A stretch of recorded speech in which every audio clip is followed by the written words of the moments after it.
How's it going, everybody, and welcome back to another episode of your favorite swim bait podcast, Scales and Tails, episode 151 today. This is a very special episode. This is the man, the myth, the legend that I'm sure everybody's familiar with. Everybody's at least heard his name. You guys are definitely familiar with who this is. We're joined with Mickey Ellis from 316 Lure Company, and I am so excited for this. We're gonna get down and dirty, talk about. We're gonna do two episodes. This one's gonna be glide baits, and then the next couple weeks we'll talk about his line of soft baits and all that good stuff with all his soft baits. So we can't waste any time on this introduction. So, Mickey, kind of tell us who you are, what you do, and we're going to get right into it, man. My name is Mickey Ellis. I've been making swim baits for since actually 2000 is the first time I went to my first show and started selling baits in 2000. And then in 2001, I became full-time, and I've been doing it full-time to this date. We're sitting in my store, the first guy to ever have a swim bait only store, and the first manufacturer to have a direct store in swim baits. And this is everything I'm talking about is just swim bait stuff. That's all I do. It's all I've done my whole life. I've dedicated my entire life to fishing swim baits and making swim baits, and that's it. That's me. Heck yeah. I will say we kept the introduction short. If you guys want to know more about Mickey, there's a couple YouTube videos out there, but there also is Sow Belly, the book. Mickey's kind of got his own little section there. Super good write-up by Monty, who I've also had on the show. And you just get to know who Mickey is, learn about him, and him and Monty have some pretty in-depth conversations about the whole swim bait stuff and the mission fish at that point in time, catching really big fish out on Dixon Lake, and Mike Long and Judd and Mac and all those guys. But we're gonna skip all that. That's already public information. Like I said, if you guys want to go read that, it's in Sow Belly, and there's some other YouTube videos out there about that. So for you guys who aren't familiar, Mickey makes like a whole slew of glide baits. He makes the Workhorse, the Beast Glide, and then the Gizzard Glide, and then the 5.5 inch Gill Glide. Is there any I'm missing? Yeah, the ones I don't sell. Okay, then he's got a personal stash. That's the treat. Yeah. Oh man. I got quite a few things I don't sell. Just because it's kind of ruthless out there on the streets. So I try to keep it to myself. Right. So public knowledge, we got about 4 or 5 glide baits out there that everybody can go on the site, check out, or, watch videos about, whatever else it may be. So I guess when you had started making your glide baits, looking at it from a couple of years ago, 10, 12 years ago, the market now is a lot different. You see a glide bait and you scroll and you see another glide bait, shad glides more so. And, they kind of all pull aspects that are kind of the same. Maybe it's the same face structure, same, whatever it may be, same design.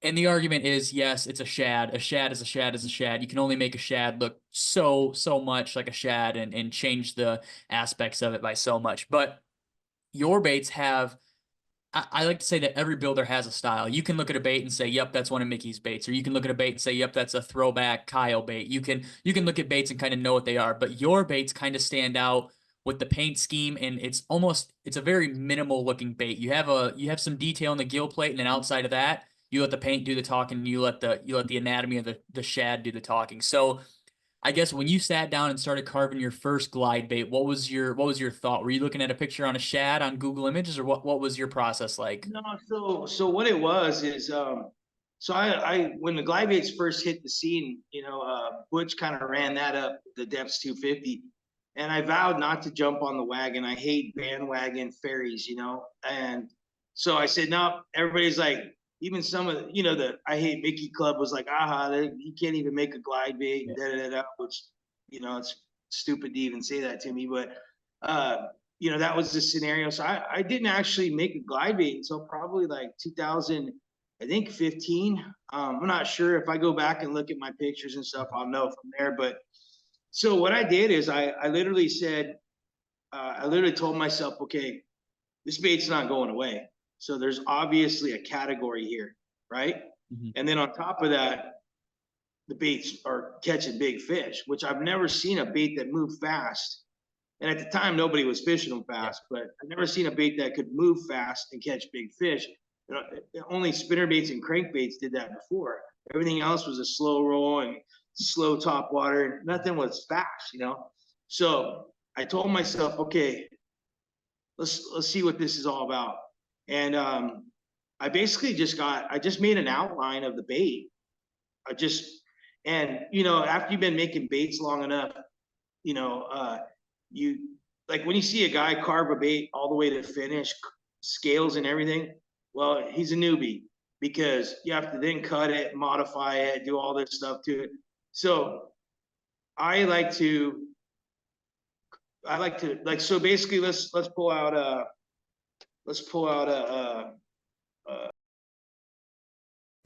I've got 3 words for you. Lake Pro Tackle.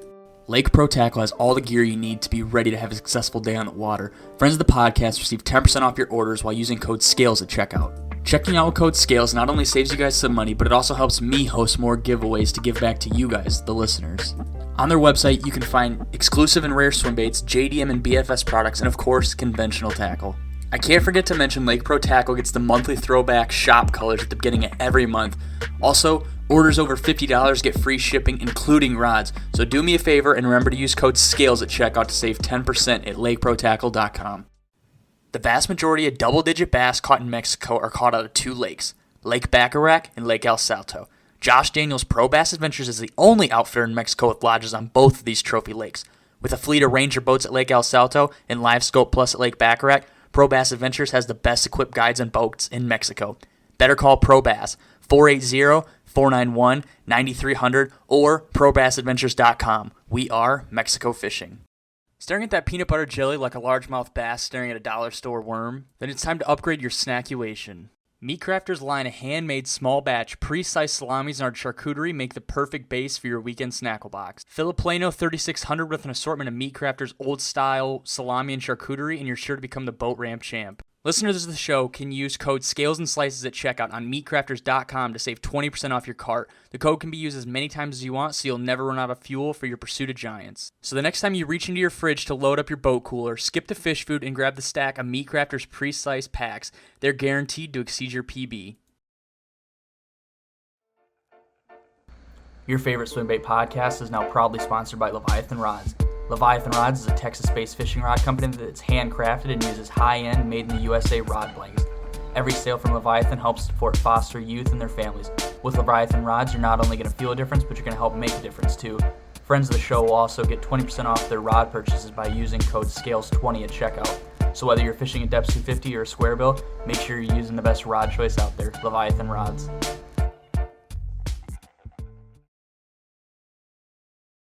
Workhorse. This is probably my most what's the terminology for not detailed or Like minimalistic? Yeah, minimal. This is like got the minimal detail on it. And so just a little heads up too is I never fished glide baits. I didn't know anything about them, and I just went, so I made a bait, and thank God I have a swimming pool, so I was able to tune and test and all. Before all this stuff was going on, or maybe it had already been going on. I don't know. I'm not really a big fan of paying attention to what's going on out there. I don't like doing that because I feel like it corrupts you. I feel like if you stare at something, you start leaning towards it. Yeah. If you like somebody, I just try to live in a box so that everything's original. I mean, so that I'm doing stuff that everybody else, because what sells is what nobody's doing. Like, so when you can do something that nobody else can do, you're the man. You're doing something, where I don't know, like your generation or the guys your age, I think they threw that to the wind. I mean, it seems like nowadays everybody's like, oh, you can do that, I can do it too. Yeah. Right. But they can't. They really can't. I mean, you could tell, you could put my bait in a mold. I had guys copy these things exact. There was a big forgery thing going on for a while back in 2010 through 12 in California, where guys were just making them and selling them as they were mine. Yeah. So, and it's all good. I mean, they do that with Rolexes and the Mona Lisa. So it is what it is.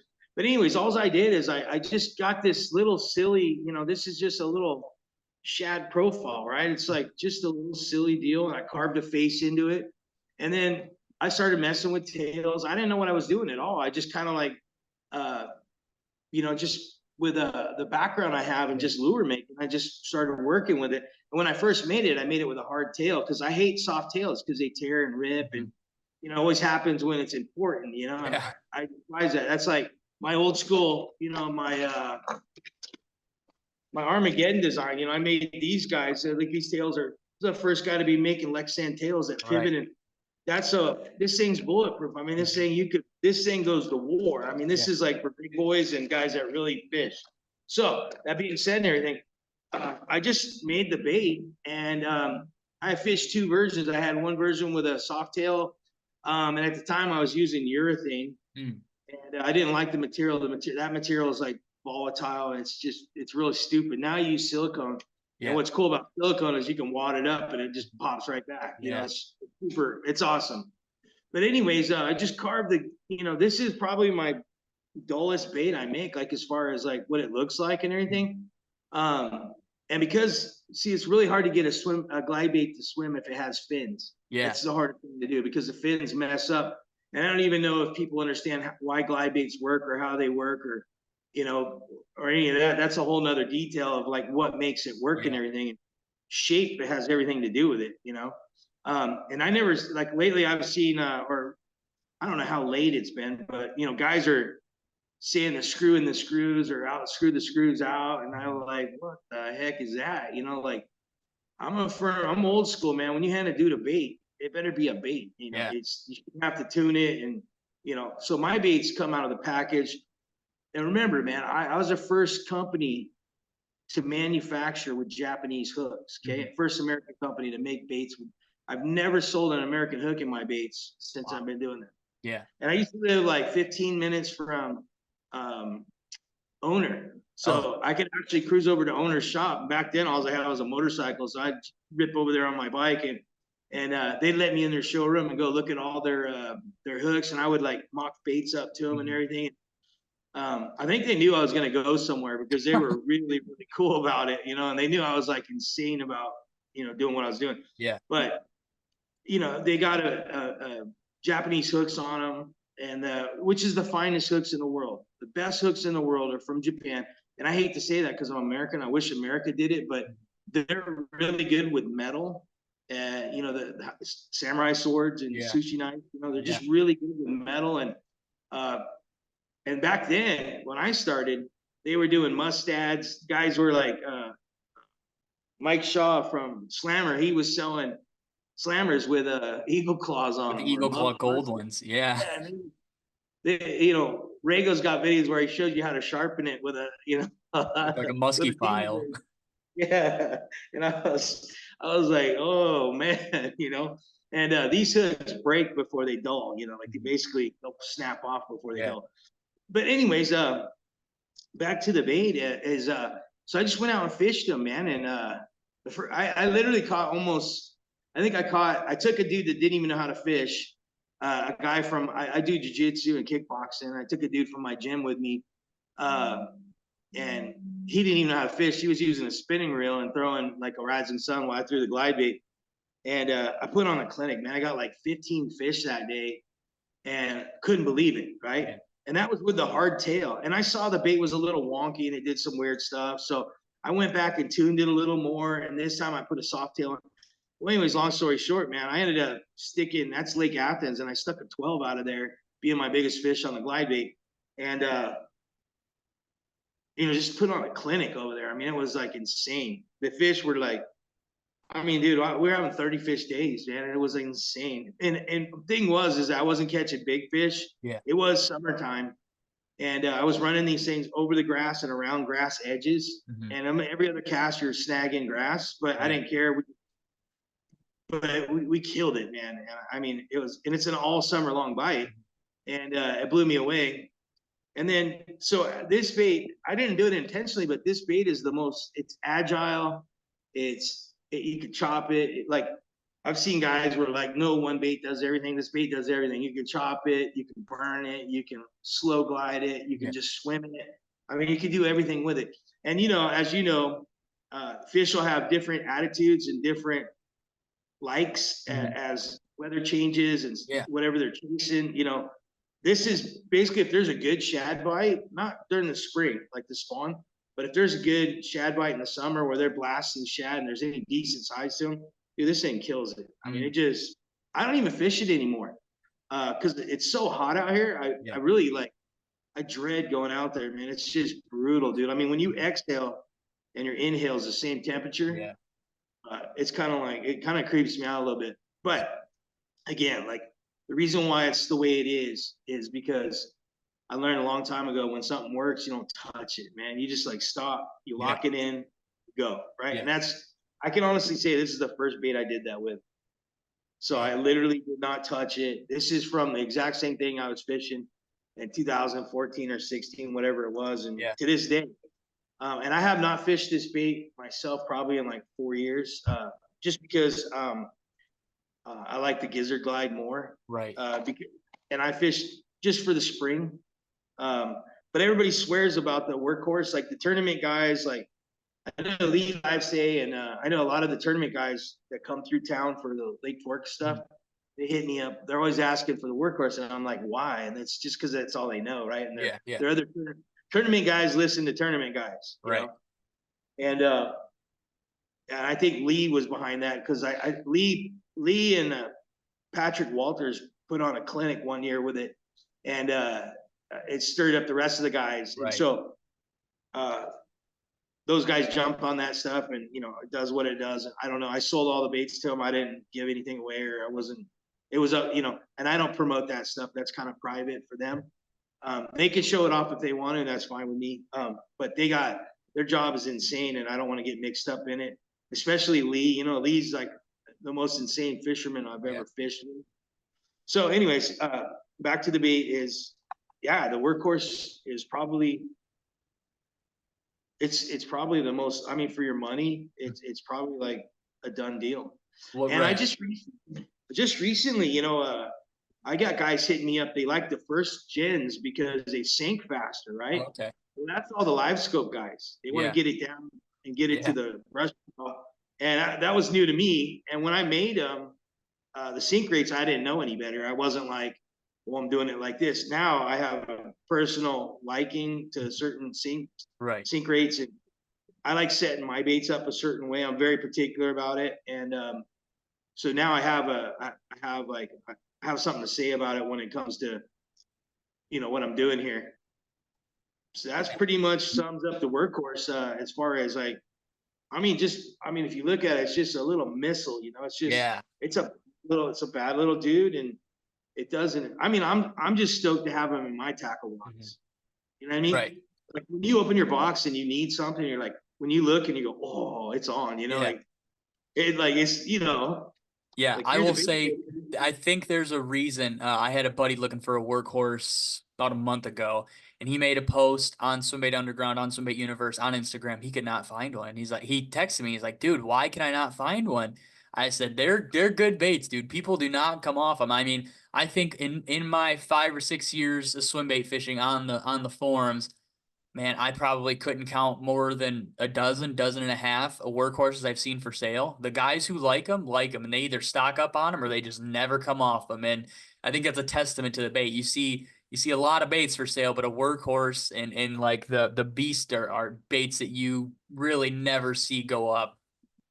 Well, you know what too is so I keep my numbers very low, right? Mm. Like I don't try to saturate, right? Mhm. I make so many baits. You know, it's the thing. I mean, I've never really sat down and counted the baits I make or the baits I don't sell. You know, Right. I mean, Yeah. like I spent 2 days making soft baits for myself. No, what's today? Tuesday? Monday. Monday.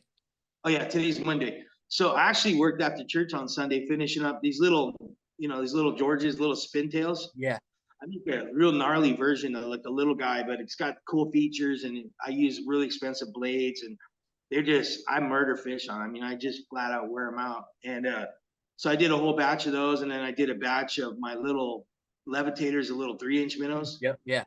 just for me because I had run out, and a couple of my buddies I fished with it ran out. So you know, which is so cool because I put it all on my boat today, and I was like, yeah, you know, I was like, oh, I'm wrecking them, you know. Yeah. It's it's like a cool feeling, you know. It's like, I don't know how to explain it, but I mean, you can imagine, you know, like if you Yeah. make the baits. But 100%. see, I think that the weird thing is I mean, 90% of the guys, I mean, 90% of these guys making baits, they don't even fish, dude. Right. It's like a monkey see, monkey do kind of clout deal. Yeah. And then some of the guys get so asphyxiated on the money, and they just you could tell the guys they ran it in the ground, dude. They made 2 billion of everything, and now that dude, they're like, I literally just saw today, certain companies selling to Tackle Warehouse. Mhm.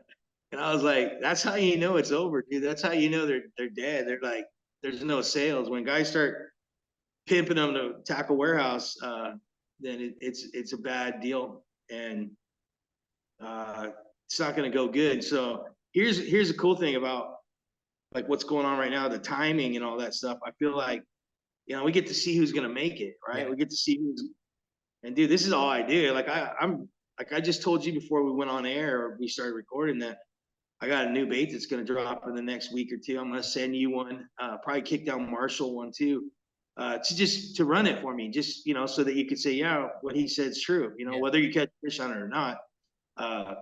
Just want to talk about the durability, the function, and the consistency, and Yeah. that usually, if you have a good bait and you have those things, function, Mhm. consistency, and durability, you got a rock star. Yeah. You Yeah. got a bait. Yeah. So And not to get too far off. So the workhorse, and you got to remember, Adrian, dude, when I started, like when I moved here to Texas, dude, yeah. in 2012, there was not even one single swim bait maker out here. Oh, I Not one. believe it. And nobody in the swim bait world was making shads. Mhm. Okay. Like I'm sorry, Mike Buka was doing it, and I think what's that goofball dingleberry uh high KGB. power Oh, herring. high power herring. Oh, yep, yep, yep. Mr. Self-Righteous that, still backlogged on baits for everybody. But I think but he couldn't even carve, so he just made a mold of a fish, so. Mm, But anyways, so there was and those baits weren't going anywhere. What was killing it is all the trout baits. And yeah. I'm gonna show you something, man. Like, take a sec, man. I don't know when's the last time you saw a real trout bait, but this bait right here, I don't know if you can see Yeah. that. Look Oh, at that. See the dots? yeah. That's what I was gonna See, say. It's like trout is something that guys can overdo in paint, put so many different hues and stuff, but your paint is 3 or 4 colors, just beautiful dots. It's not overdone on the dots. Like your paint is beautiful and simple. It just looks so good. check it out, dude. So, like, the difference is I fish, right? Yeah, yeah. This thing had to look real, Right. okay? For me, Mhm. just for me, okay? Because I wanted to go kill him, right? Right. And so so this is actually called my dark trout. This is what they look like when they hop out of the back of a trout truck. Okay. So they sedate them. When they travel with them, they Mhm. sedate them, they tranquilize them, right? Yeah. When they come out, they're almost black. Like you can Huh. see them in clear water, you can see them as big as daylight, right? Yeah, yeah. This is what they look like. This bait I would throw within the first 2 days of the stockings. Damn. So It would get murdered. is that the Armageddon? Yeah, so this Okay. is the BA. This is the last version I did. The BA means born again. Instead of like, I like Bible verses, I like Yeah. Bible references. So this guy was born again. My OG one. You guys sec? I'll go grab an OG. Yeah, yeah, that's fine. Yeah. Let me grab it. Give me just a So sec. yeah, what Mickey was just if you guys are listening on Spotify and stuff, this is also on YouTube, so we're talking and we have a camera and stuff. Mickey was just showing the Armageddon, the new version with the bill, the 3-piece, and just an absolute beautiful trout paint job. And he just got up to go grab the original that's like in his display case in the shop. They reference it in Sow Belly, and now we get to see it on video, and he's gonna talk about it. Yeah, so this was in 2004. I made this. Wow. Okay. Yeah, way before nobody was doing this stuff, dude. And Yeah. I'm like, listen, when this thing would swim Mm-hmm. on top water, is my favorite. I would wake this thing on the surface, go clack, clack, clack, clack, clack, Yeah. clack, clack, clack, and dude, we murdered them. I mean, killed them. That's So crazy. this bait had flaws, right? The joints weren't heavy enough. We would break pins in them because I was the first guy to use carbon fiber pins to hold them together. Yeah. When I first prototyped, I was using brass. Well, brass bends really easy and then it wears out, snaps off, right? So long story short, I was buying my paint from the hobby store in rattle cans, Mhm. spraying it in the cups, and then I'd put that in my airbrush, and Yeah, yeah. because they had all the cool colors. Like if you go look at Tamaya, all the new bait makers. If you go look at Tamaya, which is in all the like good what's it called? The good hobby stores. Oh, yeah, yeah. Spray that into the edge of a cup and just let it spray, shake it, spray, and then take all that, put it in a bottle, and now you can airbrush with it. Dude, that's how I got my pinks back in the day. Like I mean, I got fluorescent pinks, I got fluorescent chartreuse, and Yeah. but they had this color called olive drab, which was a military green for tanks, right? Okay. That's da-da. That's awesome. It is, dude. It's ghetto, but it's like you know, I didn't, dude. I'm a self-made dude. I wasn't handed money or go to college or nothing Yeah. like that. I did this to eat, to Right. pay bills, but more Right. than anything, to go whack fish on it. So I don't want to get too far off. I just wanted to say this: when I first started, this was my goal to make Yep. these real trout baits, right? Yeah. I killed it with my real deals and all the other stuff, but I don't want to get too far away from the live No, bait stuff. that's okay. Can we so you just brought up the paint, and we've talked previously on that was kind of a determining factor on why you had left California for now being in Texas. Yeah, Can we just yeah. touch on that real quick so we don't forget about that? Because I think that's something maybe people don't know, that you used to live in California, or maybe that you moved, whatever else not. So if we could touch on that and then go back to the glide baits, that'd be awesome. Yeah, so I lived in Cali since I was 9 years old, man, and I grew up there. And my parents moved away, but I stayed there. I loved it. It was just I loved the place, man, because you know I grew up I grew up with OP shorts and Vans, taking a boogie board on the bus to Yeah. go to the beach, and then eating hamburgers and French fries and taking the bus home, you know, and like that's what we did as kids all Right. summer. That's so I used to awesome. have long blonde hair, and I mean, like I was like I smelled like a coconut suntan lotion all the time, right?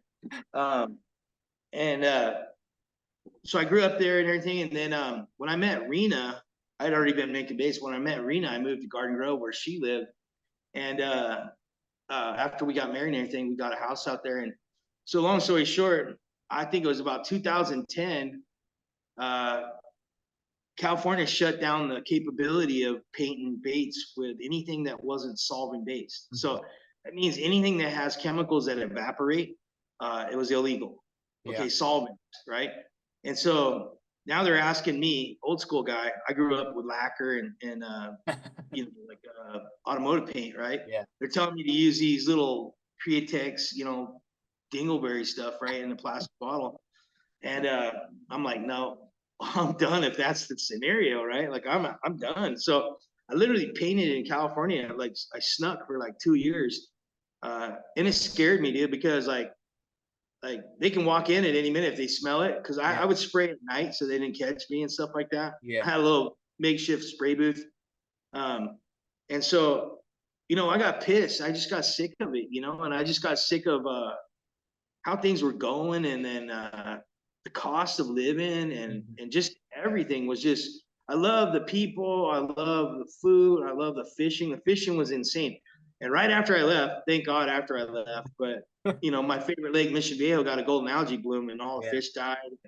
They quit stocking trout, and it just went to poop in a handbasket real quick. And so thank God I got out of there.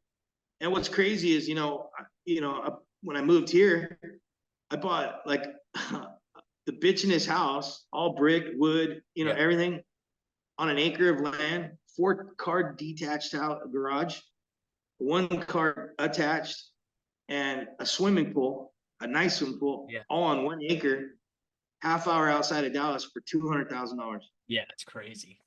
It's insane, dude. And then I put in a shop to kit my boat, and at the time I had a big diesel truck, wouldn't fit in my garage anyway. So the garage was my workshop for like almost, dude, I think like 10 years I worked out of my garage, you know, which is bitching because it's the size of a shop. Yeah. Yeah. So anyways, after the paint thing, I told my wife, I go, hey, I just came home one day pissed, and I just go, hey, I want to move. And she's like, where? And I said, Texas. And she said, me too. And I was like, what? And I got scared, yeah, because she's down, right? I'm like, oh no. She's And serious. We're going. yeah, no, she didn't, not like that, but she said, where in Texas? And I go, I want to be like I want to be close to Fork, and I want to be a half hour outside of Dallas. Okay. So if my bank, I didn't know what was going to happen with my bank, my company. When I moved out here, dude, there was no swim bait, nothing going on here. Right. And I didn't even know if they'd eat it on Fork. You know, I just knew that bass there and I could, I'll figure it out, right? Which is the case, is what happened. Yeah. That's what happened, literally. But I told her where and everything. She's like, okay. So I put my house up for sale. And dude, I mean, this is a cool story. This is a God story, really, for Yeah. me. Yeah. And 100%. so I put my house up for sale and it sat for like a year and I was tripping hard. Like I was like, because I was trying to end friendships and I was trying to like, I knew I was moving and I just didn't want to have, like, I didn't want to miss anybody, or I was like mentally getting myself prepared to like pull away. And so long story short, it sat for like a year on the market. And I was like, dude, this is crazy, right? And so I told God, I literally go, okay, God, if you want me to move, because this is a big decision, man. I got 4 kids, a wife, and she has a bitching job. My kids have friends and everything. And so long story short, I told God, I said, okay, look, if you want me to sell this thing, sell it for 10 grand over what I'm asking.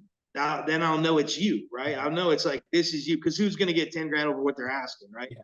After it's already been on the market for a year. Yeah. And so, anyways, long story short, man, like within 2 weeks, I think it was 2 weeks almost exact, these people from Cambodia bought my house cash, 15 grand over what I asked. Yeah. And they wired the money in my account in 3 days. Then what's crazy is it was the middle of the school year.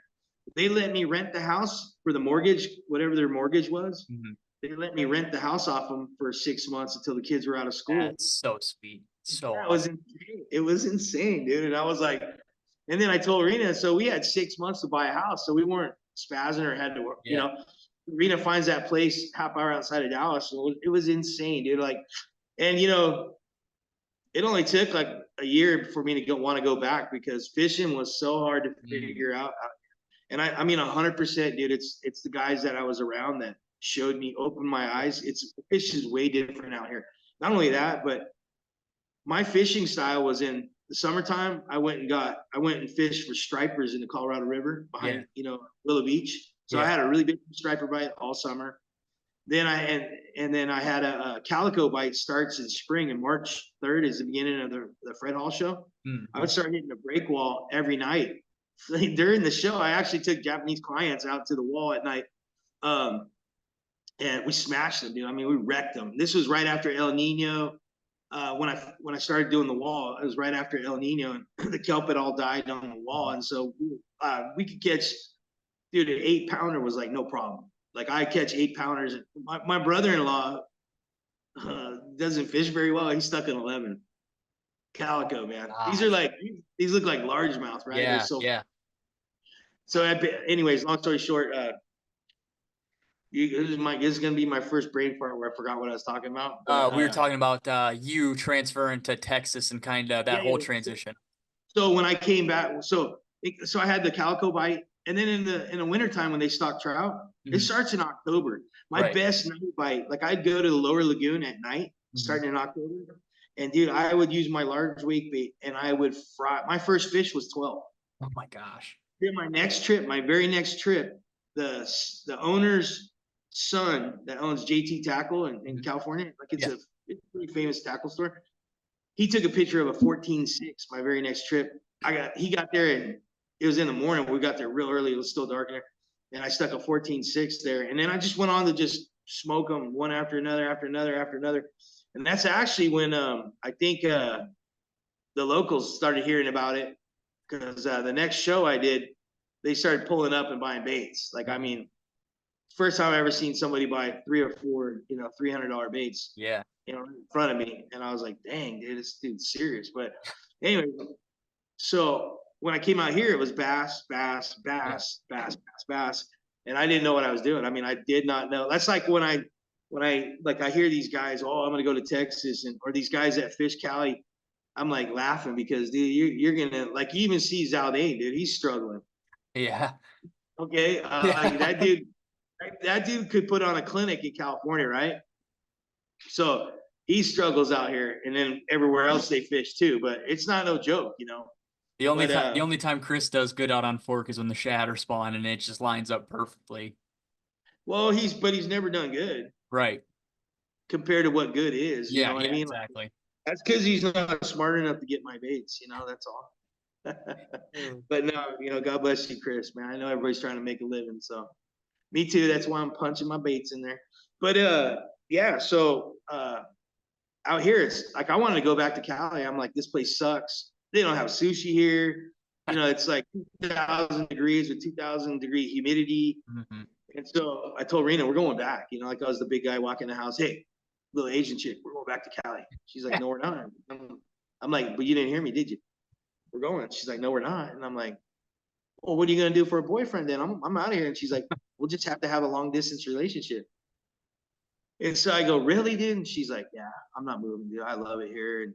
And everybody's nice to her. And like you can't, like we would like point at Asian people when we'd see them. Mm-hmm. Like you don't see them very often, right? Yeah. And there's a little more now, but not nearly as many. But so I go, okay. And then opened up to a couple, some of the guys that fish out here. And long story short, started figuring it out with some help. Mm-hmm. So there's my story from Cali to here. And now I have a even better house. I have a store. I have a 3,000 square foot building I just built for my new shop. And I'm not hurting. Heck yeah, man. So we get the workhorse. You're making the workhorse, catching a bunch of fish on it. That kind of takes off. Do you remember trying to what's the word, market that bait? Do you remember like trying to post pictures or talking about it at all online?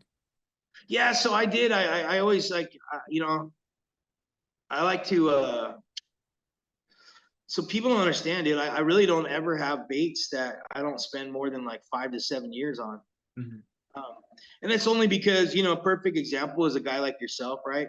I like you. I think you're a super cool dude. I think you have a really good personality, and I think you have a kind heart. Okay. Thank you. And I think to myself, and you're in the swim baits, right? So that's my chance to like stoke you out, Mm-hmm. right? I look at it as like, oh, wait till this dude sees my stuff, right? Yeah, like he's gonna, and so if I sell you a bait, like let's say a $500 bait, I know what it takes for you to make $500, right? It takes a lick.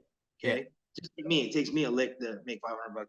So if I sell you a bait for $500 and you're not like extremely tickled and like, when you buy something nice and it's actually something nice. Oh, and you're just so happy that you bought it. You spent that money. Right? Yeah. That's what I try to do with every single bait. Okay. Yeah. So when I sell a bait, I work so hard, dude. Like, I mean, and I'm not trying to say for me, I'm trying to say, like, I really, really, really want to stoke you out. Mm-hmm. Okay. More than anything, I just want you to be like, holy smokes, know? Yeah.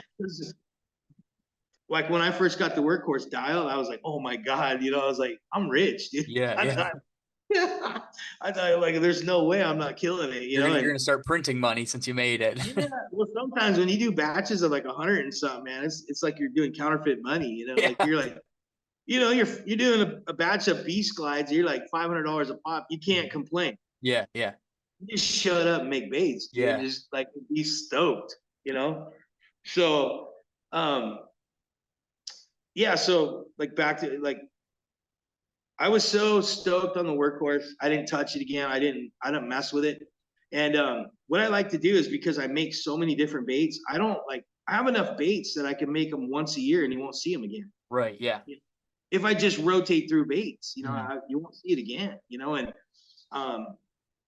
I don't know these guys that just saturate stuff. I mean, I don't know if they're starving or I don't understand it. I've never been like hungry for money or greedy for money, or I've never been like that. Money's kind of like, I don't even like money. It's kind of a weird issue for me. It's kind of like, it feels dirty. Like if you, like, I like you. So if you try to hand me $500, it's going to eat me up. Like I go, no, you pay Rena and Rena will take it. Yeah. Cause she has to put up with me. But anyways, yeah, the Workhorse was like, it's done, dude. It's archived. And like, I got as many as I want because I own the mold, So I'm stoked. And, just so you know, like if you have friends, like let's say you like my bait, right? And you fish it and you tell your friend, right? And he goes and buys it, right? Yeah. If it's bunk, dude, then I got to make you apologize or you got to say, hey, and it just, you see how that snowballs into a pile of mess, right? And I mean, I see it left and right because I get emails and I get messages and stuff where guys are just so stoked, you know, like, and it trips me out. Like, I think it's too much telling me too many good things. Like, it scares me a little bit. But Rena's like, no, dude, they buy so much junk when they see Yeah. something good. It's nice, you know, they're Yeah. just stoked. Yeah. And once I understood that, then I was able to like, oh, all right, I'm cool with that. But, you know, that's how I feel. That's how I run my business. If I was a fraud or if I wasn't even slightly good, you don't do 24 years of like high end expensive stuff and profit from it. I mean, it's okay to make money, but when you do good and you Yeah. make money, that's business. That's like good business, right? Mhm. So it all pays off. And you know, if anything, like any younger guys or any new guys are listening, man, it's just these are your countrymen, these are your fellow friends, the guys that are fish. Like if you're not like literally dying to make a good bait, then you're a thief. You're burning people. It's gross. And if you want to make it and do well, just make nice stuff. Don't, you know, hype trains come and go, dude. Like we've seen all that. Like everybody's seen that, right? Those baits are like, you know, pennies on the dollars now. You know what I mean? Mhm. So I try to keep it all right there. You know, I think of people like you when I make baits. I think of like stoking dudes out, you know. Right. Yeah, and you had mentioned making baits, you know, once a year, whatever not that might be, and you do a pre-order, and you like you said, you've been doing this for 24 years. You've never had I've never ever seen anybody on a forum. Oh yeah, Mickey's 6 months behind on my pre-order bait, you know, whatever else Oh it may no, be. no, no. And that's a very common thing with other builders. You know, you could make a very detailed list on other builders who, you know, maybe fall behind, whatever it may be. Just don't hit that deadline, and it just leaves a sour taste in people's mouth. But that's one thing, or that's one of the things I've never heard anybody say about 316 is I never got my bait or whatever it may be. Worst case scenario, I'm a week or 2 weeks late. Mhm. I think the worst I ever done is I got hit on my motorcycle Mm, and it blew out my left arm, so I couldn't make baits for almost like 3 months. But everybody was super cool. I mean, I got video, I got yeah. picture. I mean, I got hit so hard it like blew up on my elbow, like Oh just yeah. the skin obliterated around the elbow. Yeah. It didn't break it though. I got like Viking bows, but so yeah, back to that right there. You said so nobody did I mean, there's existed pre-orders in retail business, right? Right. There was such a thing. But this selling your swim baits yourself, I was the first guy to do that. Nobody was doing that. No one. Everybody was dumping their baits on Tackle Warehouse. Remember, this is like 5 or 6 companies that made swim baits back then, or maybe 7, right? Everybody went to Tackle Warehouse to flip their stuff and sell it, and then all the stores and all that stuff. And then I kind of sat back and looked at the whole game, going like, you guys are giving 40% of what you make Yep. to somebody to sell your baits. And the only reason why I sell them is because they get bit, right? That's the only way to sell a bait is they get bit or Yeah. hype. And that's just one turnover. They'll sell one time through and they'll never come back, right? So I thought to myself, what idiot, dumb dingbat is going to sign up for that deal, right? Who's Right. going to sign up for that stupidity, right? So I literally pulled my baits out of Tackle Warehouse. I got like any stores that we have, Rena does it. Like I don't do any of that stuff. I don't do the customer service. I don't do the money. I don't do the internet stuff. I don't do any of the shipping. All I do is make baits and fish the baits, prototype, you know, like Yeah. design baits and make and manufacture them. That's all I do. Mhm. I'm like so laser focused, dude. It's like insane. Like, I mean, you've never met, I'm so good at consistency. I started that way, training myself to do Yeah. everything perfect. Like I can hand Kevin Van Dam the same. I can reach in a box and hand you a bait and Kevin Van Dam a bait, and unless you have 10 of them, you won't know there's a difference. Right. You know what I mean? And that's the Christian in me. That's the do right guy that I am now. Like the guy that wants to make sure that you know, you have to understand, dude, if you don't give the person what they paid for, you stole from them, you Yeah. ripped them off. And when you're the granddaddy of, like they say, bait drops, Mhm. I invented that. Yeah. I was the first guy doing that. Okay. It didn't exist. There was nothing flashy or flamboyant except for when I started dropping baits. And it was like, and this, you know, like, look, I got a swim bait store. This, like, Yeah. I mean, I did so many firsts, and it's not because I'm any other reason except for I thrive. I keep trying to push it, try to push it, try to push it, and you know, Tackle Warehouse getting 40% of my money. That's like having a pin, you know, it's kind of like literally have a pin, you know, Yeah, like yeah. you're a hoe if you're selling them, you know, especially if you make baits like I do with your hands. Mm-hmm. And then now they're doing it because the whole hard bait market is saturated. I mean, stuff chock full. Yeah. You know, like I know on my stories I'm kind of crude. Like I hate things made in China, Mm-hmm. especially in my industry, because first of all, those guys are the only guys making money. Mm-hmm. They pay, like for example, you know, let's say a hangover. That bait's a $4 bait. Oh, yeah. Okay, it's $4, The and most then they bring it over expensive, here and yeah, the they most flip it expensive for thing on that 30, hangover is the clamshell packaging and the cardboard that goes on it. right? Right? And you know and what? It's junk, and they don't try to. But anyways, you know, the what's his name was bragging they had 24,000 of them, right? Yeah. So go 24,000 Mm-hmm. times 4. Okay, Mm-hmm. that's what they paid. Yep. Now go 24,000 times 12, which is what they probably sold them for. Yep. That's what they made. Okay, Yeah. think about how much money that is, dude. And they didn't even work. They didn't even do nothing. Like they said, oh, we worked so hard on this and designing it, and dude, a little kid could have designed that better. You know what I mean? And Uh, again, they're $20. yeah, I know retail, but Oh. see, they sell them to the store Oh, for yeah, 12, yeah, yeah. and then the store marks them up. And then my question was when all this stuff went down, right? Because Milliken been fishing my baits for 3 years. Okay, Publicly my top on hook YouTube rising and sun. everything. Yeah.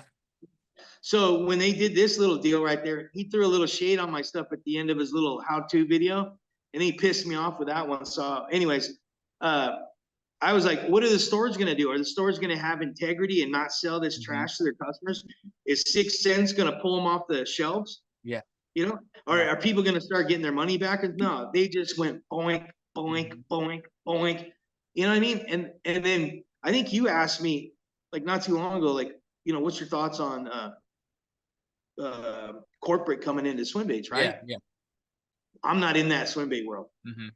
That's not Right. my market. That's the Walmart shoppers and the Mhm. guys that follow Milliken, and you know, it's those guys. It's not my guys. I have two kind of guys, man. I have guys that buy whatever they want because they buy it. Yeah. That means they can do whatever they want with it. And then I have fishermen. Mm-hmm. And then every once in a while, maybe one, I don't know, maybe 10% of the guys, they literally are buying it because their buddy had it or they saw Right. something. Yeah. You know what I mean? Like nobody pops $500 on a bait like a dingbat for nothing. Not me anyway. Yeah. Because I mean, like legitimately, how many people are buying baits that big? Oh, yeah, None. exactly. None. If I sell 100 in one drop, I've saturated my market for a Mm-hmm. year Mm-hmm. just with 100. Right. That's how I always knew, you know, like, you know, you always wonder how serious these people are, right? Like, and that, I know that's a whole nother thing. Get into like, why are they buying them, and why is it cool to catch a 4-pounder? Why is it? And we're talking like anywhere. Like, I mean, when you're focusing on a male bedfish, and that's your your post of the week. Look what I did, bro. Yeah. I was like, oh man, I was like, okay, dang. I don't remember doing that, but you know, I don't know. I'm kind of weird, anyways. So, Right. anyways, get off my Yeah. my. Yeah. I Speaking was just basically saying that these bait drops and all Mhm. this stuff, they're walking down a road I paved, man. I paved that road, and you can do whatever you want on it, right? Mhm. But to not to like sit on your customers' money or not, you know, I used to think I literally thought it was illegal to sell somebody something and not give it to them. Without giving them, yeah. Yeah, I thought that was against the law, you know, like jail law. Mm-hmm. You know, I don't know. I don't know. Like, and it seems, and not only that, people get ripped and then they go right back, or there's Oh, people in the it's same thread. crazy. It's Yeah, crazy. and yeah. So I don't know. So I don't live in that world. It's not my world, you know. So Right. I don't know. Right. So we'll say after you figured out the workhorse, caught all those fish on it, just put a bruising to them. And I will say, I was talking about earlier, talking about the workhorse and how good it looks and how minimal it is. There are baits out there that you'll buy and they'll be pitted. They'll have holes in them, cavities, whatever else it may be. If you guys have ever seen a handmade Japanese bait, it literally looks like it could be ABS plastic. It's sanded down. The paint on it's just beautiful. If you guys are familiar with the Bass Rock official guys on Instagram, it's the some Japanese builders that I talked to, and I have one of his baits. It's absolutely beautiful craftsmanship, and it reminds me of the 316 stuff. If you look at it, it looks, I mean, man, they are sharp. Like you look at it, you're going to cut yourself on it. They are just super slick. There's no blemishes in them. And I mean, your paint, like I had said earlier, your paint's just super simple, super beautiful. But I digress from that.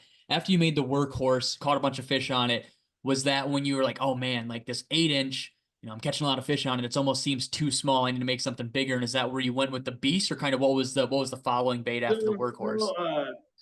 The second thing I built was the Gizzard Glide Mm, because I was doing so good on the thread fin, right? I mean, on the Workhorse, I Workhorse. said I wanted something more realistic, Yeah. right? And I wanted to test the theory, right? So I built the bait. I built my version of a gizzard shad. Before my bait, Hinkle was out with his stuff before me. Um, and I don't know, I don't remember all the guys that were doing it back then. I just remember uh, my buddy had a Hinkle, and I was very impressed with the swimming capability of it, right? I didn't like the cosmetically, it looked like trash, and just there's a lot of downfalls to it. But and that being said, it still sells, so it's Yeah. none of my business, right?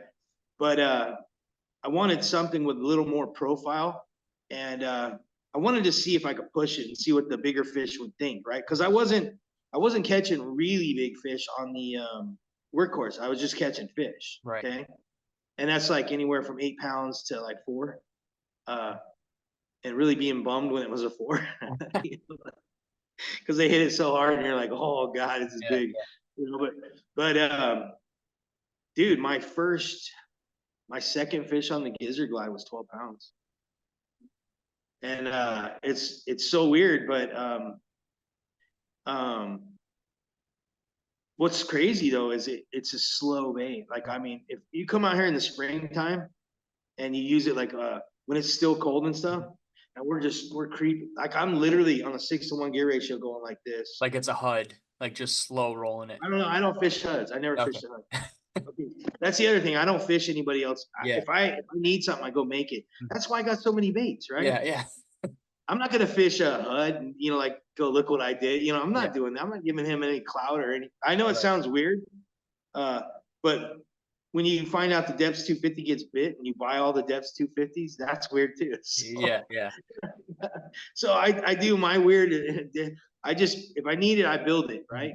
Yeah. Well, so I built the Gizzard Glide, and it just got, dude. I mean, we kill it. We kill it, dude. And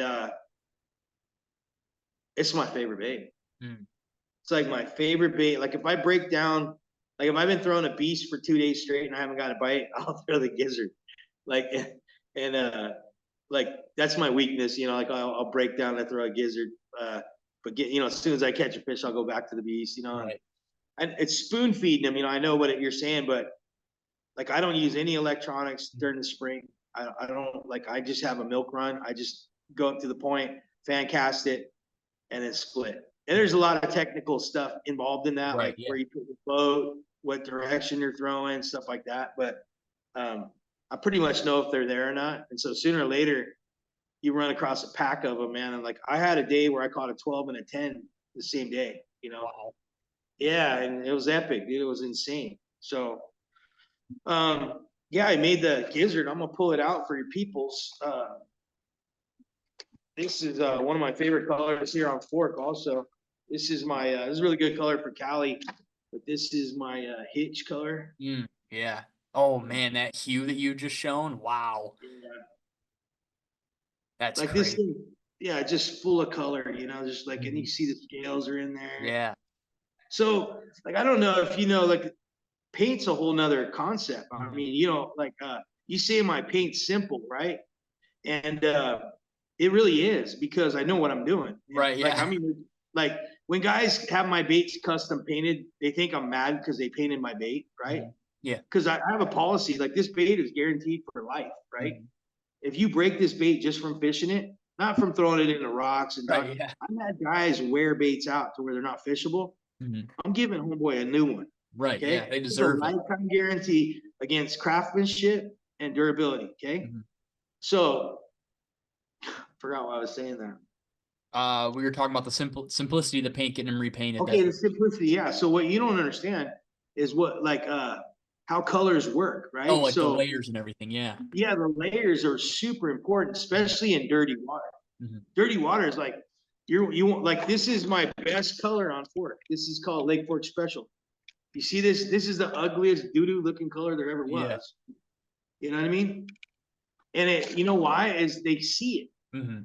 Like if you catch a bass and he pukes, dude, the fish are all pale, pasty Yeah. looking. They're not like pretty. In California, you see a threadfin, they're an emerald green with a Yeah. nice lemon line on their shoulders, and Mm-hmm. they got bright silver scales. And when they Yep. move in the water, they flash like spinner blades. Yeah. You know, Yeah. out here, no, not so much. You know, so color is so brutally important.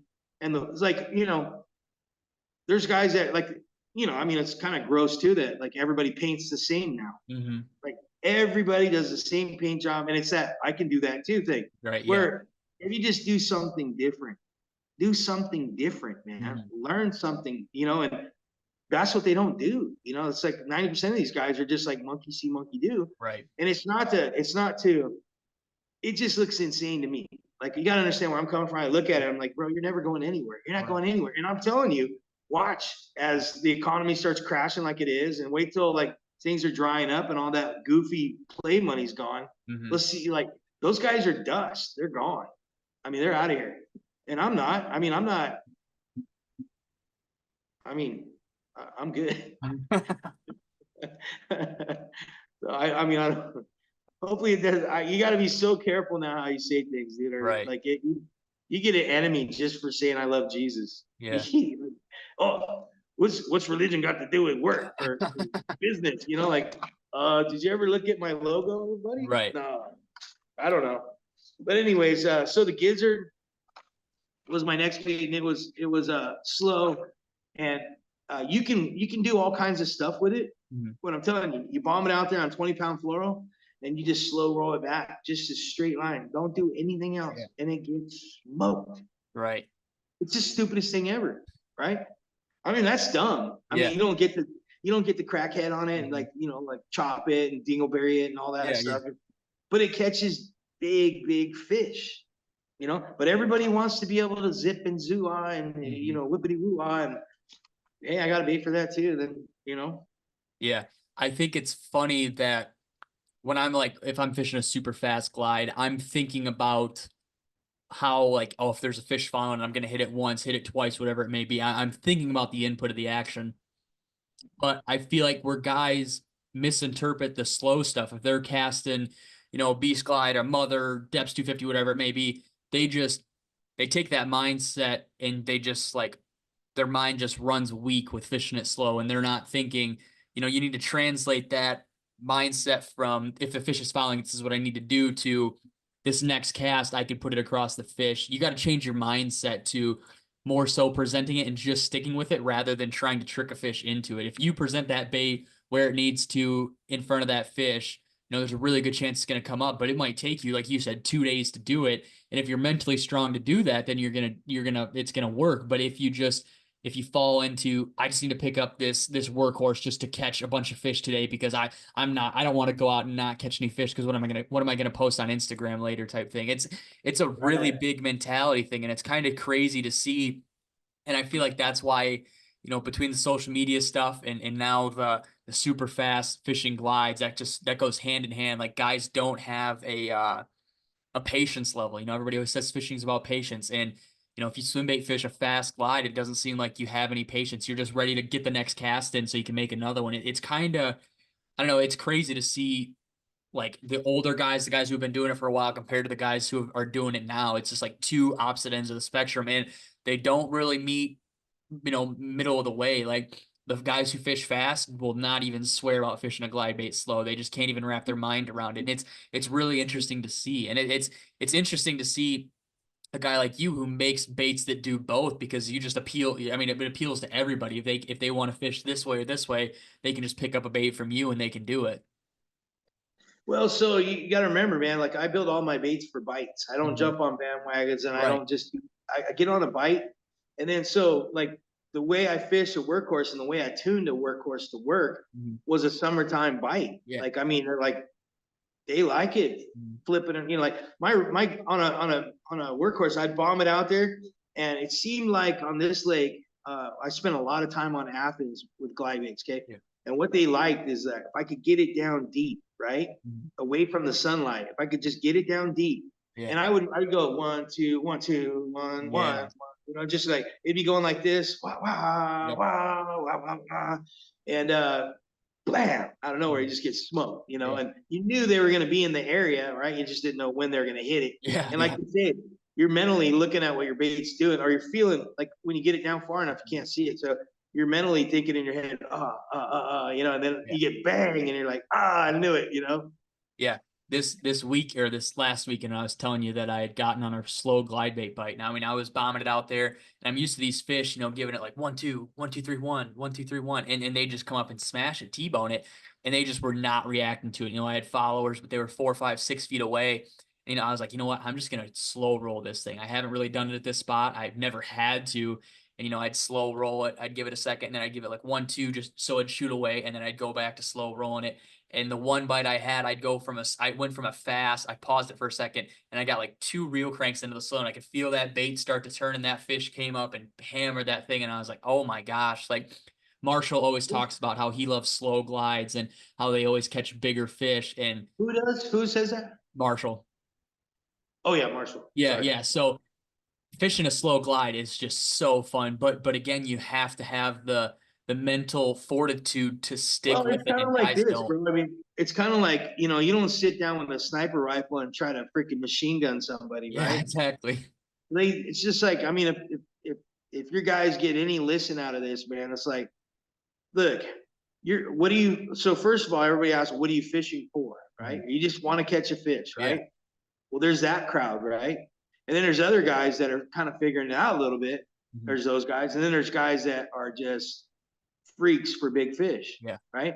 And it's a certain mindset, right? Like I literally moved to a place where I knew there was more big fish, not bigger, but more big fish. Right. I didn't Yeah. move to Michigan, Yeah. you Yeah. know, and make it the most hard thing I could do to catch an 8, Yeah. you know? So that being said, that's the other thing. The other most important thing about trophy hunting is you got to live on the water.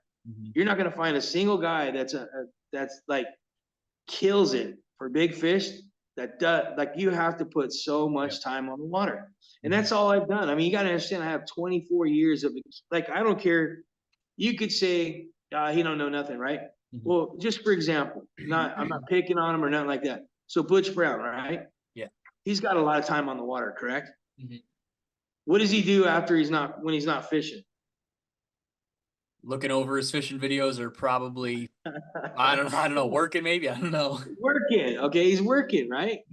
So you got to understand, when I'm not fishing, I'm building baits, right? So it's like, because I love this, dude. I'm not bored. I'm not like getting burnt out dude. I'm doing this. Look, when I'm like, however long God lets me live, I'll be in a wheelchair, put me in the corner, let me drool on myself, and give me a knife and a block of wood, and I'll be the dummy in the corner just working. You know, Right. Yeah. I don't ever plan on retiring. I don't ever, like, I love what I do. Even if I sold my company tomorrow, right? Yeah. I would never stop making baits. I mean, I would probably just make one-off hand wood baits. Right. You Yeah. know, just like, and you know, you back to what you said with the Japanese, man. The Japanese it is, I don't know how to even phrase it, but in Japan, when you make something, it represents you. Yeah. Okay. 100%. So they go as hard as they can on stuff they make versus people in America that sell baits and they're trashed, and they know they're trash, and they put a trash price on it, and they flip them for as much as they can, right? Yeah. And that's the difference. There's a market for trash. But when the trash guys try to hang out with a handmade, high level, quality, consistency guys, it's irritating. It's kind of like, you're not in my bracket, dude. And it's not to say you're better. It's to simply say, you know, I don't do things like that. You know, to me, I can't do that. It's absolutely impossible for me to do a doo-doo bait for $100. I'd rather not do baits. I'd rather just go fish, you know, and get a job. Yeah. So I don't understand that part. And, you know, but again, so my character, my personality is like, I believe 100% that. Do you understand why God gave you two butt cheeks? Do I understand? Yeah. No. Why is that? So you don't have to do anything half-ass. Full ass one thing. All ass in, bro. Mhm. Okay? That's the way I'm genetically made Yeah. up. Right? I'm just like, I don't do anything half-ass. I don't do anything, like I said, again, like if I hand you a bait, I know you're stoked. Right. Like you're stoked, dude. And Yeah. I know, so, and I think anything less than that's weird to me. I think, I don't know what it's like to just see how many you can do and just blow them out, Right. And I'm not going to name names, but there's guys that just do that, and then there's glorified ugly doo-doo baits that are like, it's a style, just like, in the car business, it's called rat rods. Oh yeah. Yeah. You basically clear coat over rust, Hmm. and they do such a nice job, dude. It's like, why don't you paint it, dude? Right. Yeah. But that's their deal. So it's cool. Go ahead, kill it, man. Just do your thing, right? Yeah. So I don't know. I don't know. I don't know any of those things. So Oh man. So after the Gizzard Glide, after you hammer a bunch of fish on that, you put them into oh my gosh, put them into production. Was that a bait? Were you more excited for that bait to kind of hit the market and see what it could do, or? no, because by the time I put it up for sale, I'm over it, right? So Yeah. then I was on to the beast, Right. Yeah.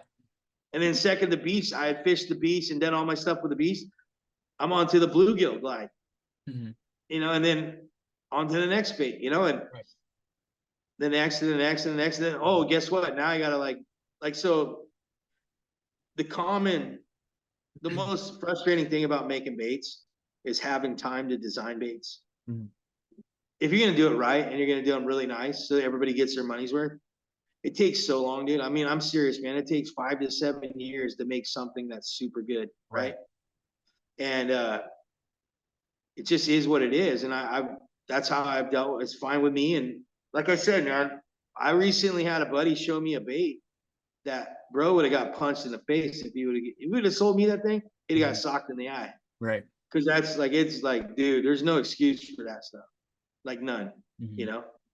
And it's, I felt sorry for the dude, man. I was like, dang, dude, and I don't know. I feel like I, like you got ripped off. Yeah. Man. And that's So sad that. I- Ooh, okay, kind of a deep topic here. Guys will make a bait, brand new bait. Maybe they'd only been carving baits for a month, 2 months, whatever it may be. They turn around and they sell this bait that we'll just say it's a generic shad bait. You know what it looks like. I don't even have to describe it. 7 inches, 8 inches, 6 inches, whatever.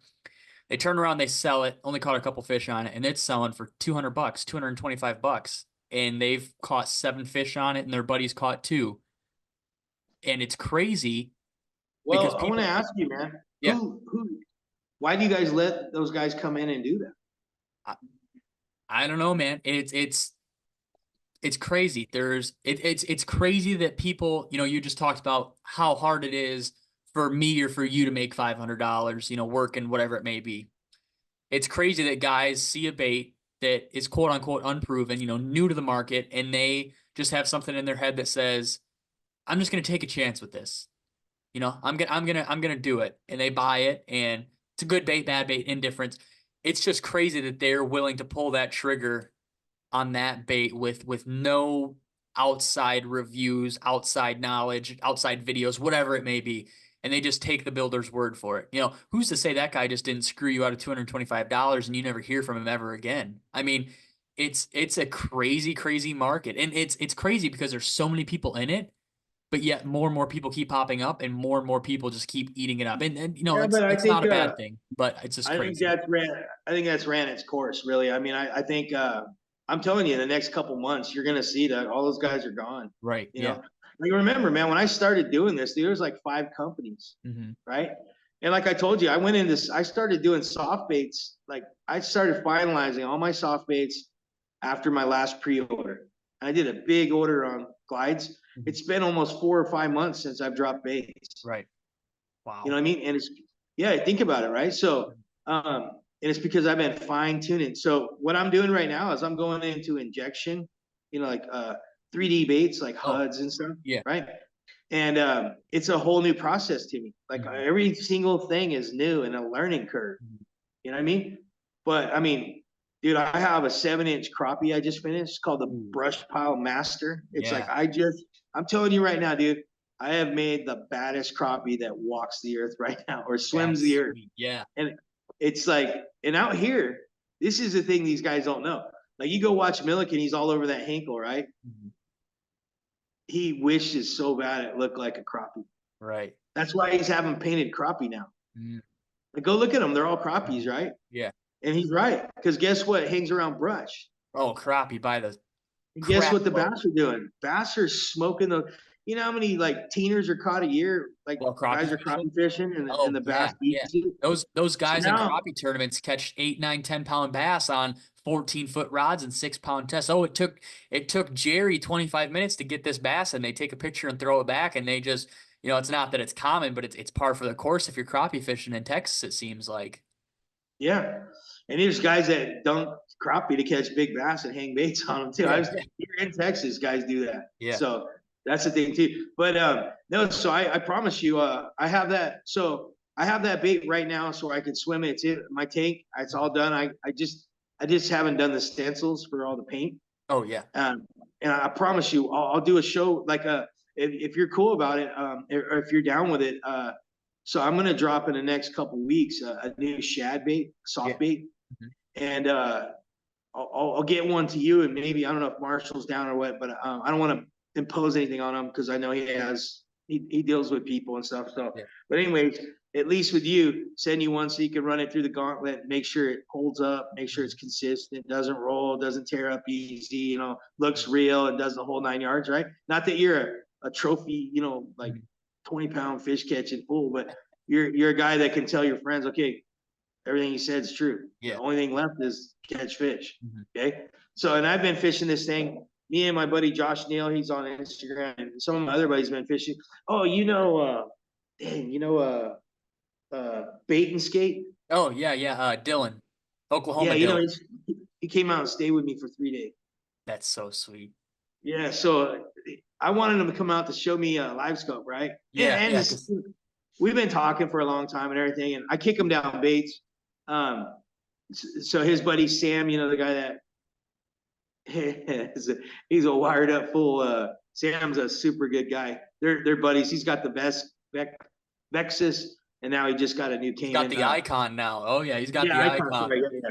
Yeah, I was gonna buy his Vexus off him, but the boss lady said I'm crazy. So I have a really nice boat. You remember Yeah. my boat? Yeah, yeah, I remember it. Yeah. I have a 2014 ZX20 with a 250 show, all decked out. Mhm. It has 126 hours on it. That's high level gay. Right. Like I mean, GHEY gay. And so, anyways, Dylan came and stayed at my house for 3 days. Funnest stuff ever, dude. We fished fork the first day. We went to Athens the second day, and so we went and did my milk run, and then got a couple bites, didn't stick anything. And so Dylan's like, all right, let's go hit some brush piles. And so I metered around, we found a brush pile. This dude smoked 3 fish off it. One of them was like a 28-inch fish. Like, I mean, Holy just crap. it like was beat up. Yeah. But dude, I watched this guy. He took my shad I'm talking about right Mhm. now, Yeah. bombs it out, sinks it to him. It smoked it, right? And then I'm not going to go into all the details because some of it is proprietary, his stuff, right? But he caught 2 more fish after that, and I was on my hands and knees watching the screen while he was fishing, like And all of a I sudden could you tell hear the you off whack. camera, like, yeah, he was doing some super cool stuff. Like, I mean, like, he definitely knew what he was doing, and I was like, that's it. I'm not gonna sleep ever, like. But I forgot what I was. To give credit to the shad. Yeah. We've been fishing the shad for years, a couple years, and not hardcore, like full time. And it's always been in a weedless configuration, Mhm. no exposed hooks. And the first one I'm gonna drop is a top hook line through. A really super durable, really nice. Anyways, I'll get that to you. And my whole point to all this chit chat about soft baits um, the way I see things, as a guy that's been doing this my whole life, is the hard bait market is just completely like thrashed. Yeah. Okay. And I mean, guys are gonna say, no, nah, they're still selling, but you gotta understand, dude, like so many people, even friends of mine, are lying through their teeth about how bad things are. Right. Okay. Nobody wants to say, yeah, dude, it's slow. And that's why you're seeing these guys fall off. That's why you see the sponsored ads. That's why you see all the signs of it, right? Yeah. Which I'm happy only because the people are stopped being so goofy with their money. You know, like people are starting to tighten up, right? Yeah. And I've been sitting on all this stuff for years. I mean, every single guy dogs me about, oh, you're teasing us again. No, I'm not. I'm just letting you know it's coming, Right. right? And I always knew, dude. I always knew that bad stuff was coming. Hmm. I always knew it, and so I saved all my best stuff for now, Right. Yeah. right? So I mean, I literally can drop a new bait for the rest of the year, and come back around to this time next year, and probably just went through everything. Hmm. You know what I mean? So how stoked is that? Because then you Right. don't have to make a bunch of anything, right? So, but anyways, I mean, I'm going into soft baits. I mean, I'm still gonna make my stuff, but as far as new hard baits and stuff, I'm done. Hmm. I'm done right there for now. I mean, I got a new, my new wood bait. I don't know if you saw these. Oh yeah, yeah, yeah. Big The walking bait. wows, Yeah.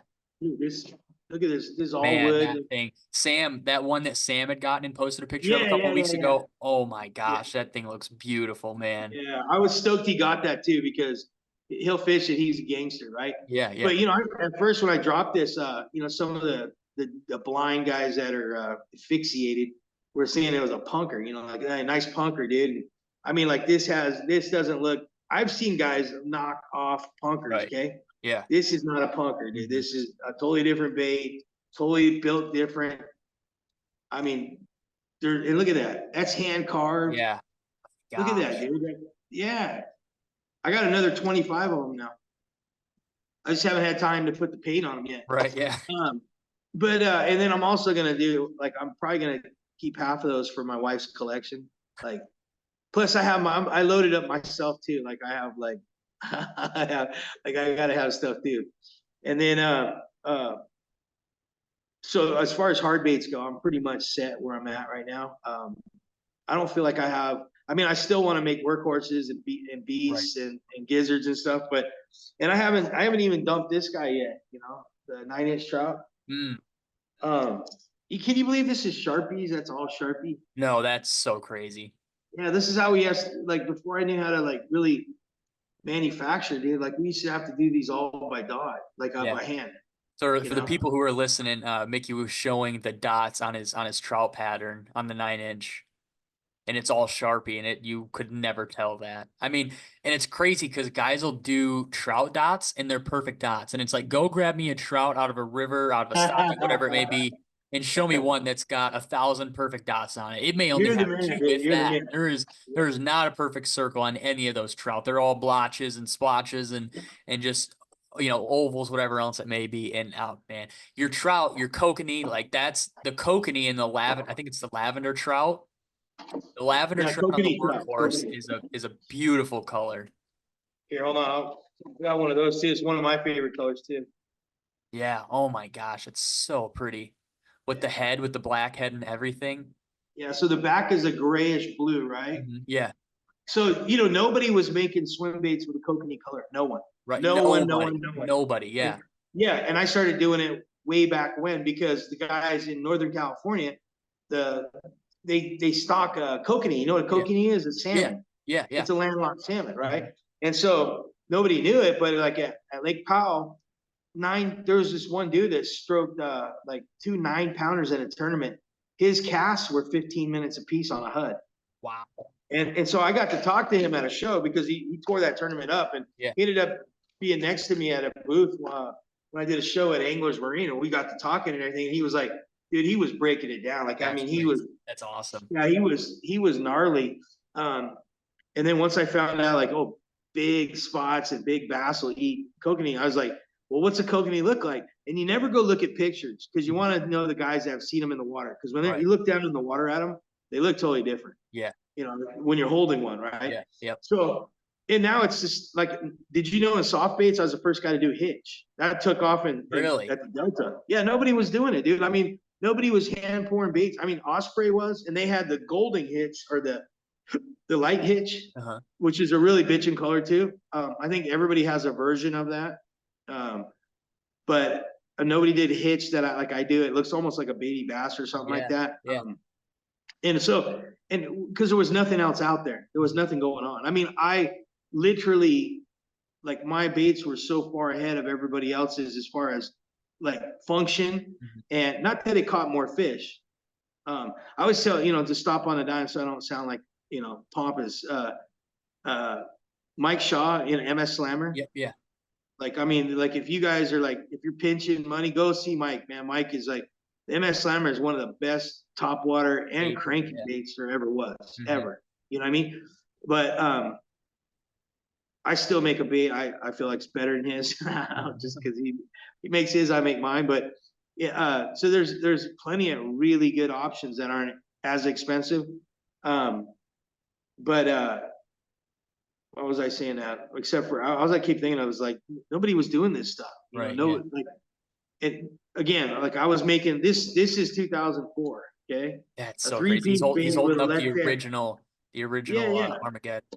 Yeah. And like, we murdered them, dude. The fish had never seen anything like it. They were like, it's kind of like when crack hit LA back in the 80s, bro. Hit the streets. People lost their minds, man.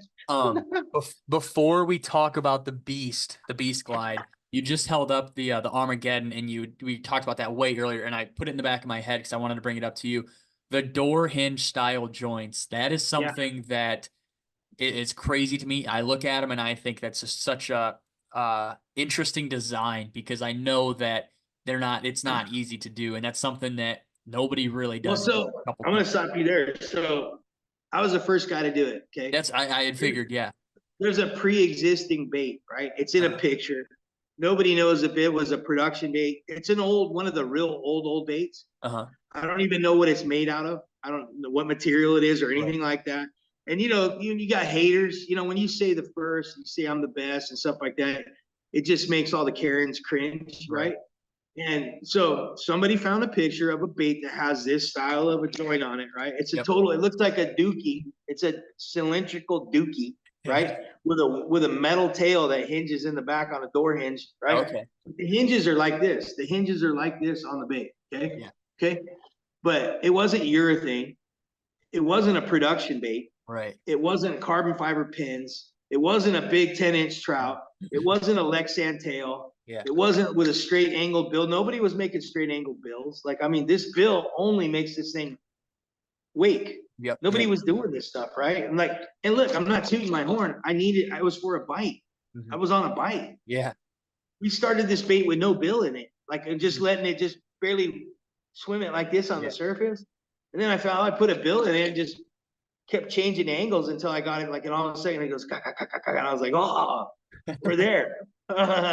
It's all genuine and organic. It's not like I sat down and did a recipe with equations and drew it all out. Like, I don't even draw the bait on a piece of wood when I start carving. I feel like if you do that, you've already preset what you're doing. Yeah, you have it in your head already. Yeah, like I'm telling you, this little George I was telling you about, this little spin tail, it was just going through the motions. I made this probably the best one there ever was, ever. Like, it's so gnarly, right? And it's all just from getting in there and doing it. Like, I never knew the beast was going to work. I just started carving something. I wanted it close. My best first bait was a Workhorse. There's a big Workhorse. Right. Yeah. That's all it is a big Workhorse. Swims way different, of course, when you move things around and make it bigger and stuff. Right. Yeah. It never is like, okay, I'll make a 10-inch or 11-inch version. It'll be the same. No, wishful thinking. But yeah, I mean, the Armageddon, the hinge, like, I get picked on, like, so if a guy does exactly what you do, he has to say, oh, you're not the first. Right. He has to say that. Yeah. But let me tell you this, in the swim bait world, right? This came out in 2004. Yeah. And I was down the road doing my thing. And then everything years later popped up on this. I mean, they were staring at me. Okay. And that's cool if they're too much of a douchebag to say, yeah, that was my inspiration. Right. And I was still, even if they said that, I go, you're a loser, dude. Like, why would you make something that already, like, somebody already made? Like, where's your version? Like, what does yours look like? You Right. Yeah. know, what does yours do? Oh, it does what mine does. Yeah. Like, I mean, so what? Why'd you do that? What's Yeah. so special about that, right? Right. Yeah. So, And, when Rago invented the first two-piece rat, yeah. Yep. the only thing the guy's ever invented, but he tries to claim he invented everything, right? Right. Yeah. So he did legitimately make a two-piece rat, and he made him out of wood when I first met him back in 2000. Okay, it was 2003 that I knew him, or 2000, probably 2003, Yeah. 2004, and it was such a bitch and bait, dude. I stole the wood one I got. I stole it from my distributor in Japan. Like, so when I went to Japan, we used to fish for a magazine called Crazy Bass. Yeah. And so my distributor sent me over there, and it was a PR campaign, and it was like, just to see how everything's done over there, right? Right. Yeah. So he showed me this Rago rat, and he was fishing it, and I'm like, oh, dude, that's mine. And I stole it from him, man. I gave him back what he thought it was worth in baits. I Right. didn't like, but I showed it to my buddy who was at the time, he was my sales guy, and Cameron Smith, man, is super good tournament fisherman. He's also best friends with what's his name from Matt Peters from Oh, Southern Trout Eaters. Southern Trouties, right? Yeah. So when I met Matt way back in the day, he was just a tournament. He fished tournaments with my buddy Cameron, right? And Cameron was a stick, boy. You could hand him a worm, you could hand him a drop shot, you could hand him a swim bait, and that kid would catch fish, right? Yeah. So I gave him the wood with Rago rat, and this dude for 3 months straight, all summer long, smoked every tournament in San Diego, That's crazy. literally. And you know what dumbass Rago does? Starts trying to make a urethane one. Instead of biting the bullet and making wood baits, it sucks. It's tough. It's a lot of work, right? Mhm. He tries to make freaking urethane ones, and he burnt the whole thing in the ground. Now, every two-piece rat out there, guy that makes one, needs to get on his knees and call Jerry Big Daddy, Right. because they haven't done anything better. Yeah.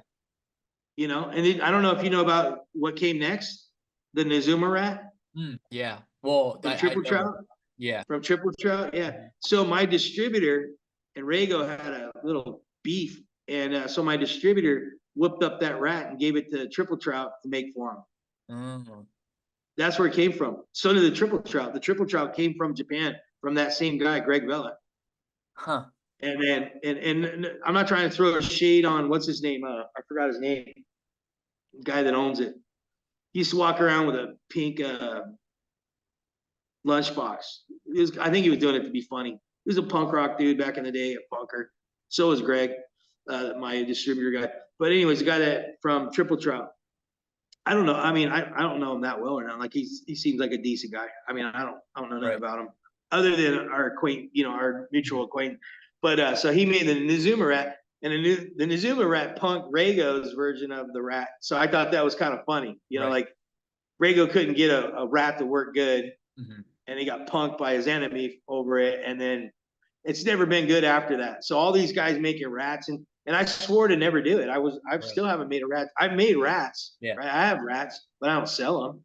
And it's only because I don't need a rat in my Like lineup. my rotation. I don't need a rat. Yep. Okay.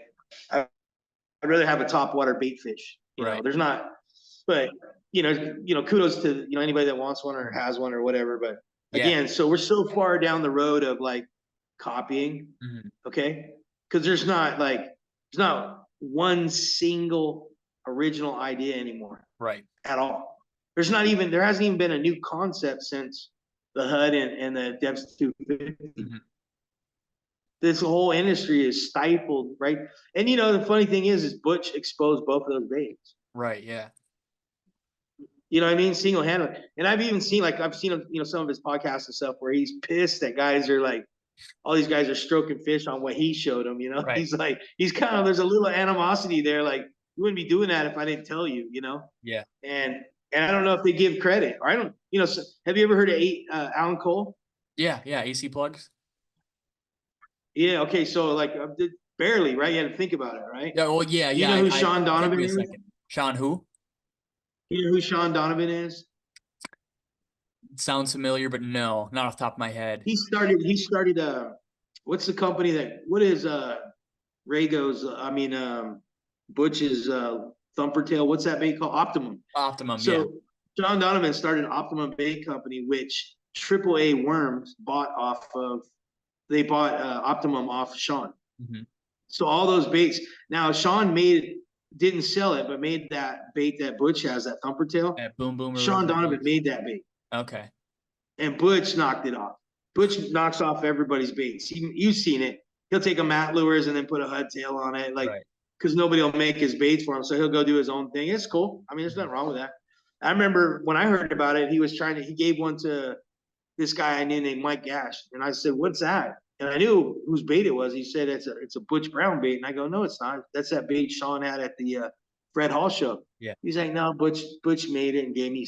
Butch is like, when you meet Butch on the water, he's really nice. He'll give you baits, especially if you're a big bait guy. Mm-hmm. And remember, these other guys, like Mike Gash is the water dog king, and Mike Long's a live crawfish and snagger, I'm telling you, dude, there's like so much shade in this godforsaken business that it blow your mind. But my point was the Rago rat, the wood bait, and everybody he's the first guy to do that. Mm-hmm. And we're talking about where this all went and where it started and like where's the creativity and stuff like that, right? And I only made a Wake Junior because my buddy Dylan beat this. His name is actually Dylan. Actually, that's weird. This is 3 Dylans now. 3 Dylans are talking about. Anyways, my buddy, we snuck into a little pond, it's called La Paz Reservoir. Mm-hmm. And it was like a reservoir that you could fish in Southern California. We'd sneak in there at night because we didn't want to pay. We didn't have money for it, right? And anyways, this kid Dylan, he beat the crap out of me with a slammer. Mm. I'd never seen a wake bait in my life, and this kid put on a clinic with it, and I was like, that's it, dude. And I was like, why are they eating that thing? And he's like, oh, it squeaks in the tail, Mm. So I just went off of that. And that's where the Wake Junior came from. And then when I went out there with the Wake Junior, I beat him I made him call me daddy. And then I gave him one. So, it's cool stuff. I mean, all this history. And I mean, I think when I was, your age, I was like, dude, I had like a little rig I put on my motorcycle so I could take my swim bait. I would go throw swim baits on, but I'd cruise there on my motorcycle, like GSXR 1000, and I don't know, it was super cool. That's awesome. We talked just about a lot right there. And in Sow Belly, you're quoted with saying, after Judd and all of them had started fishing Dixon Lake, how Mike was bitch slapped in his own backyard. Yeah. And you just said a lot of stuff, and that quote stuck out to me because a lot of that stuff you just said, that phrase could have been applied to, and I just thought that was funny. Again, if you guys have not read Sow Belly, go read it. You know who coined that? Really, you know who coined that phrase, right? Rago did. Yeah, because that was the Bass Mafia, right? Yeah. Well, which was this little fat kid gay club, I mean, they were Bass Mafia, dude. That's back when you used to wear like a zip up jacket that had your name in the corner, and you're like a full blown swim baiter at that time. Yeah. I was now it's like everybody had matching jackets and stuff. Yeah. Now it's cookie cutter working class zero guys, like ching. Just for your guys out there, I remember like when we first started talking, asking you like, "What's up with the look, though, bro?" And he's like, "He's all that grunge is in, man." I'm like, "All right." Oh, that's funny. The one thing I wanted to ask before we get back to the beast and kind of wrap it up a little bit, in Sow Belly, Monty had said you had just gotten done with the Armageddon or had finished it or whatever. We're talking about it. You're like, this is gonna be the best damn swim bait. Everybody's gonna want it.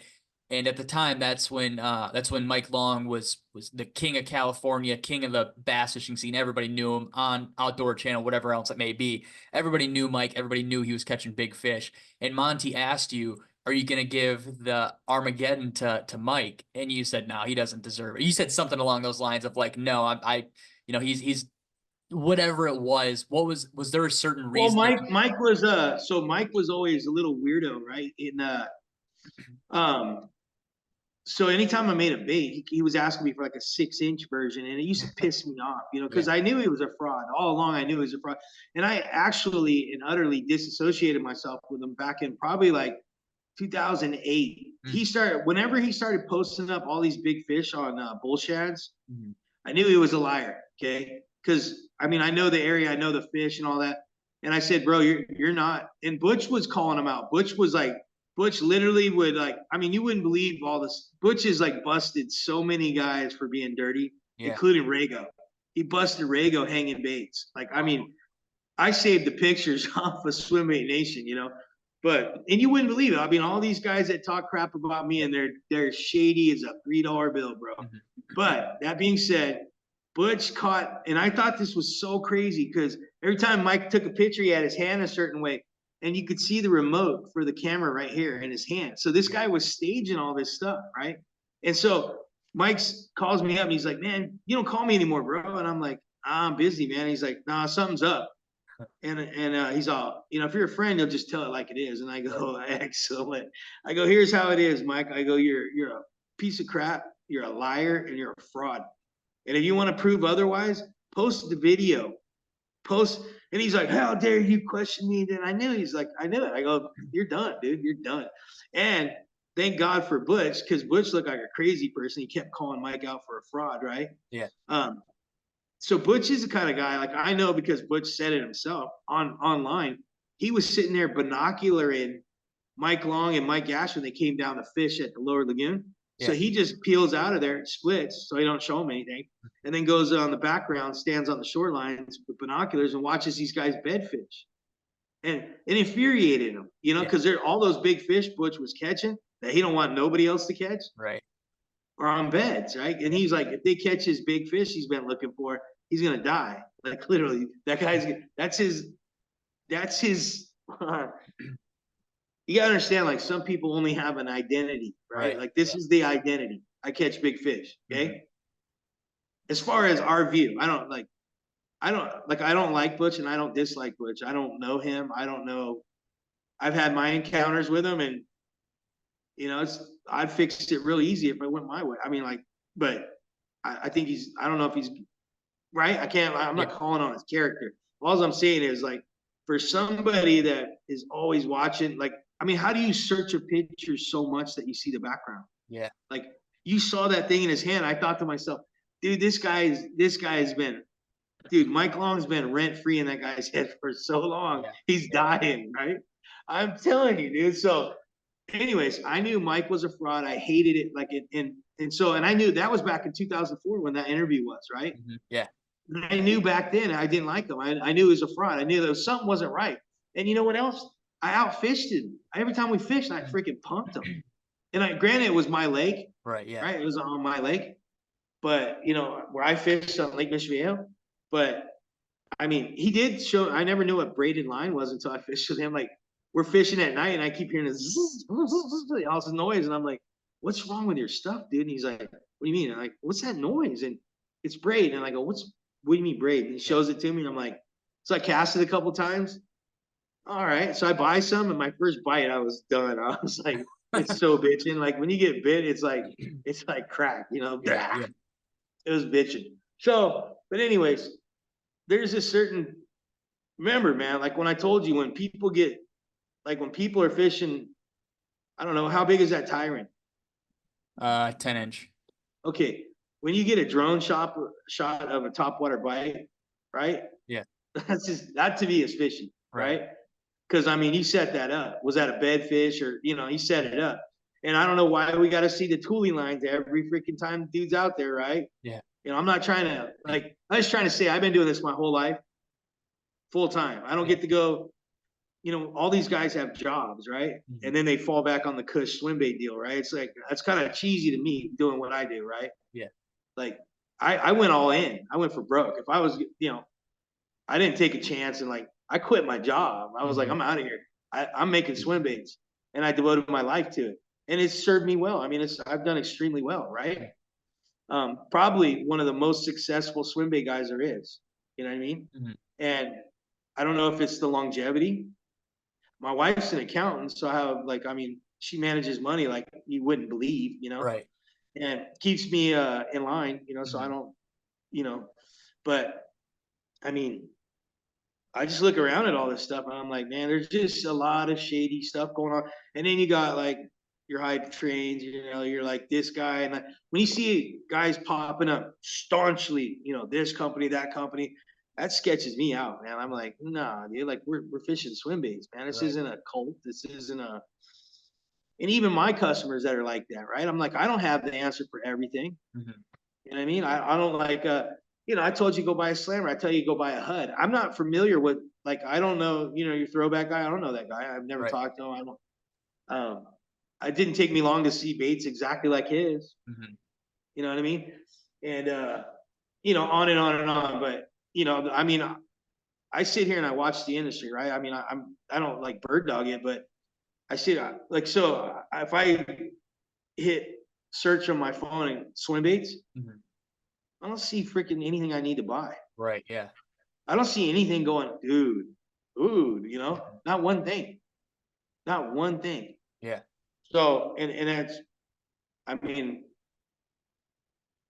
there's that scenario where you go, okay, am I after big fish? Because that's all I'm after, big fish. I don't care about catching little fish. I Right. don't. I'll catch a 10 and not even blink. All right, let's go. I don't even care. Yeah. I'm serious, man. Guys freak out. Like, I'm like, no, dude, on Lake Fork, I need a 14 to turn heads. Mhm. You got to have like a 14. And that's why I'm looking for a 14. I don't care about none of this other stuff. Yeah. Yeah. So I don't know what these, you know, like, I remember one time I told everybody, like, I just kept seeing these guys posting up the gayest videos, like, you know, catching 2 pounders off of beds, right? Yeah. You know, it's a bedfish. They're getting them right at the shoreline. You know, like these, and I'm like, I posted up like, dude, when did we start buying swim baits to catch 4 pounders and two and 4 pounders?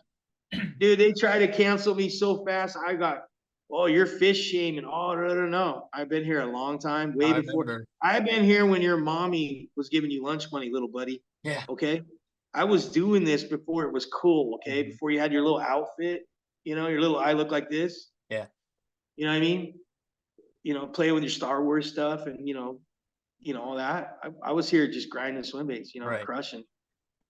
And, so I was legitimate, like, what is up with that? You know what I mean? Mhm. So what do you think the guys that really catch big fish think when they're watching these other guys? You know, I mean, I know your culture, your age, and everything. It's like it's very rude to call somebody out. Oh no. Yeah. I don't know. I think guys feel the need to post fish for a validation thing to say, I spent all this money on this bait, this rod, this line, these hooks, and I caught this fish. I went and I caught 3 fish. You know, I this stuff works. You guys need to go buy it. And I feel like they support, they support a company, whether it's a big company or a small handmade company, whatever, and they're hoping to get recognized. I feel like people want to get Yeah, recognized. They want to be like, "Oh my gosh, Mickey reposted me on Instagram. This is the coolest thing ever. Maybe he's they going to do send that me a to me free all bait." the dude. Dude, okay, I gotta ask you questions. Okay, I got Yeah. questions, man. Like literally, like dudes do that all the time, right? Mhm. And if it's a dink, I don't post it. I'm like, Yeah. okay, I gotta throw it a heart, right? But Yep. and I'm asking myself, like my kid had to tell me why they do that. Yeah. Like I'm like, why does it? Like all I gotta do is click it and it shoots to my story, Hmm. and I'm like, no, I'm not doing that, dude. I'm Yeah. not. No, dude. I'm like, I'm not. And they, you know, they're you go look at their page and they try to do it with everybody just to Hmm. get something going, right? Yeah. And then I'm thinking to myself, like, what kind of person is it? You know, I'm like, I'm all deep with it. You know, I'm like, Hmm. what is wrong with this guy? You know, like, I don't know. So, you know, see, like I have so many questions for you because your age. Hmm. Like, I don't even understand. Like, I remember asking you like how people dress and stuff. Like, what's that? And Yeah. you know, like, Yeah. what, like when I started making baits, right? I went to the Fred Hall show and I was looking for something cool. Hmm. And the only thing I could find was like there was a company called Bass Day. They made really bitch and crankbaits and stuff from Okay. Japan. Yeah. It was sick. I mean, sick, dude. Mhm. Like we were stuck with a Lucky Strike, Right. you know, Yeah. or Strike King or Strike King, right? The gayest looking doo doo. It's like a boo boo with hooks hanging off Yeah. it. You know, that's what we had over here. And these guys got real fish looking. Hmm. And I was like, this place sucks. You know, Yeah. these Right. guys suck. And it's the only place I could find something cool, you know? Yeah.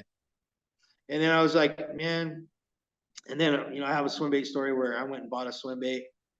I saw an article in our local fish page, which was Western Outdoor News, and Mike Gash was murdering them at Lake Paris on the you remember Bastrix? Yeah, yep. Did you know he used to make big swim baits too, like big old I didn't. just okay. Well, anyways, Mike Ash was killing them out there at Paris on them, and so I went to Turner's who sold them, and I bought a 7-inch and a 9-inch. And on the way home, I was like, damn, I should have just bought 2 7s, you Yeah, know, and yeah. doing the backpedaling thing because I had no money, dude. I've been broke until I was like 35, man. Uh-huh. Anyways, I get back to the shop and I'm telling my buddy, hey, you throw the 9, dude, you got it. You know, he's like, no, you bought it, you throw it, or I don't want anything. And I'm like, because I had to get him to help me with some of the costs, right? Right, yeah. So we went out that night in my little crawdad boat and snuck it out on the Lake Michigan. My second cast, I stuck a 7-pounder and I was like, done, dude. I was like, Right. done. And then we have the story about Mike or Troy Folkstad throwing big castaics, you know, like I saw him doing that before I bought the baits. I was like, dude, this is crazy, man. So that was my intro to swim baits. And then I decided I was going to make them. I got on this bite using Bass Assassins and I said, I'm going to make a bait. And then after looking at you make 5 cents on a worm. And I was like, remember, dude, I took 7-inch mission fish, went to a show and was selling them for $20 a piece. That was unheard of. And it sold People out. were going, how many come in the package? You know, I'm like, yeah. what, bro? But and it didn't catch on for like 3 years. Like, I mean, I sold out there and it went good. And then, dude, I quit my job and I had to go back to work within like 3 months. Yeah. I was like, I thought I was gonna be rich, man. I was the first weedless swim bait in the world, dude. I was like, I'm gonna kill it, you know.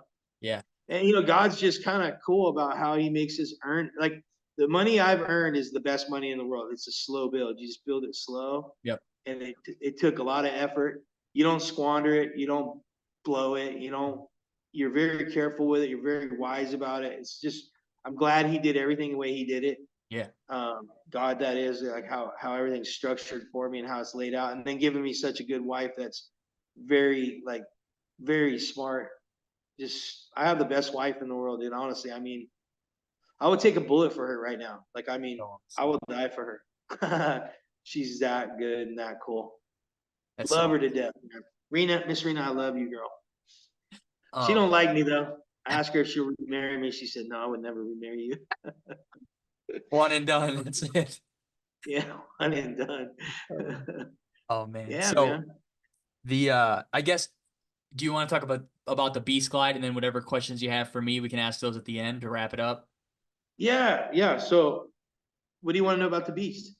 So was that the next bait you had made after the 8-inch gizzard that you were like, I just want a big fish bait? Yes. And the reason why is because you know, I was doing this progression with baits just like you would or anybody else would. I went from the little workhorse to the gizzard, and then I'm like, okay, I want to see if they'll eat the big stuff, right? And so, and remember, dude, nobody was making shad baits out here. No one, dude. Like, no one. And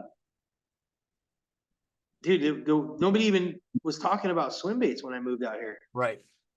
And so anyways, you know, obviously it's blown up. And now I think it's what helped push everything across the United States. Because we kicked up a ruckus out here. I mean, we caught fish and like it turned heads pretty quick. But anyways, I wanted to unlock the secret of the bigger bait.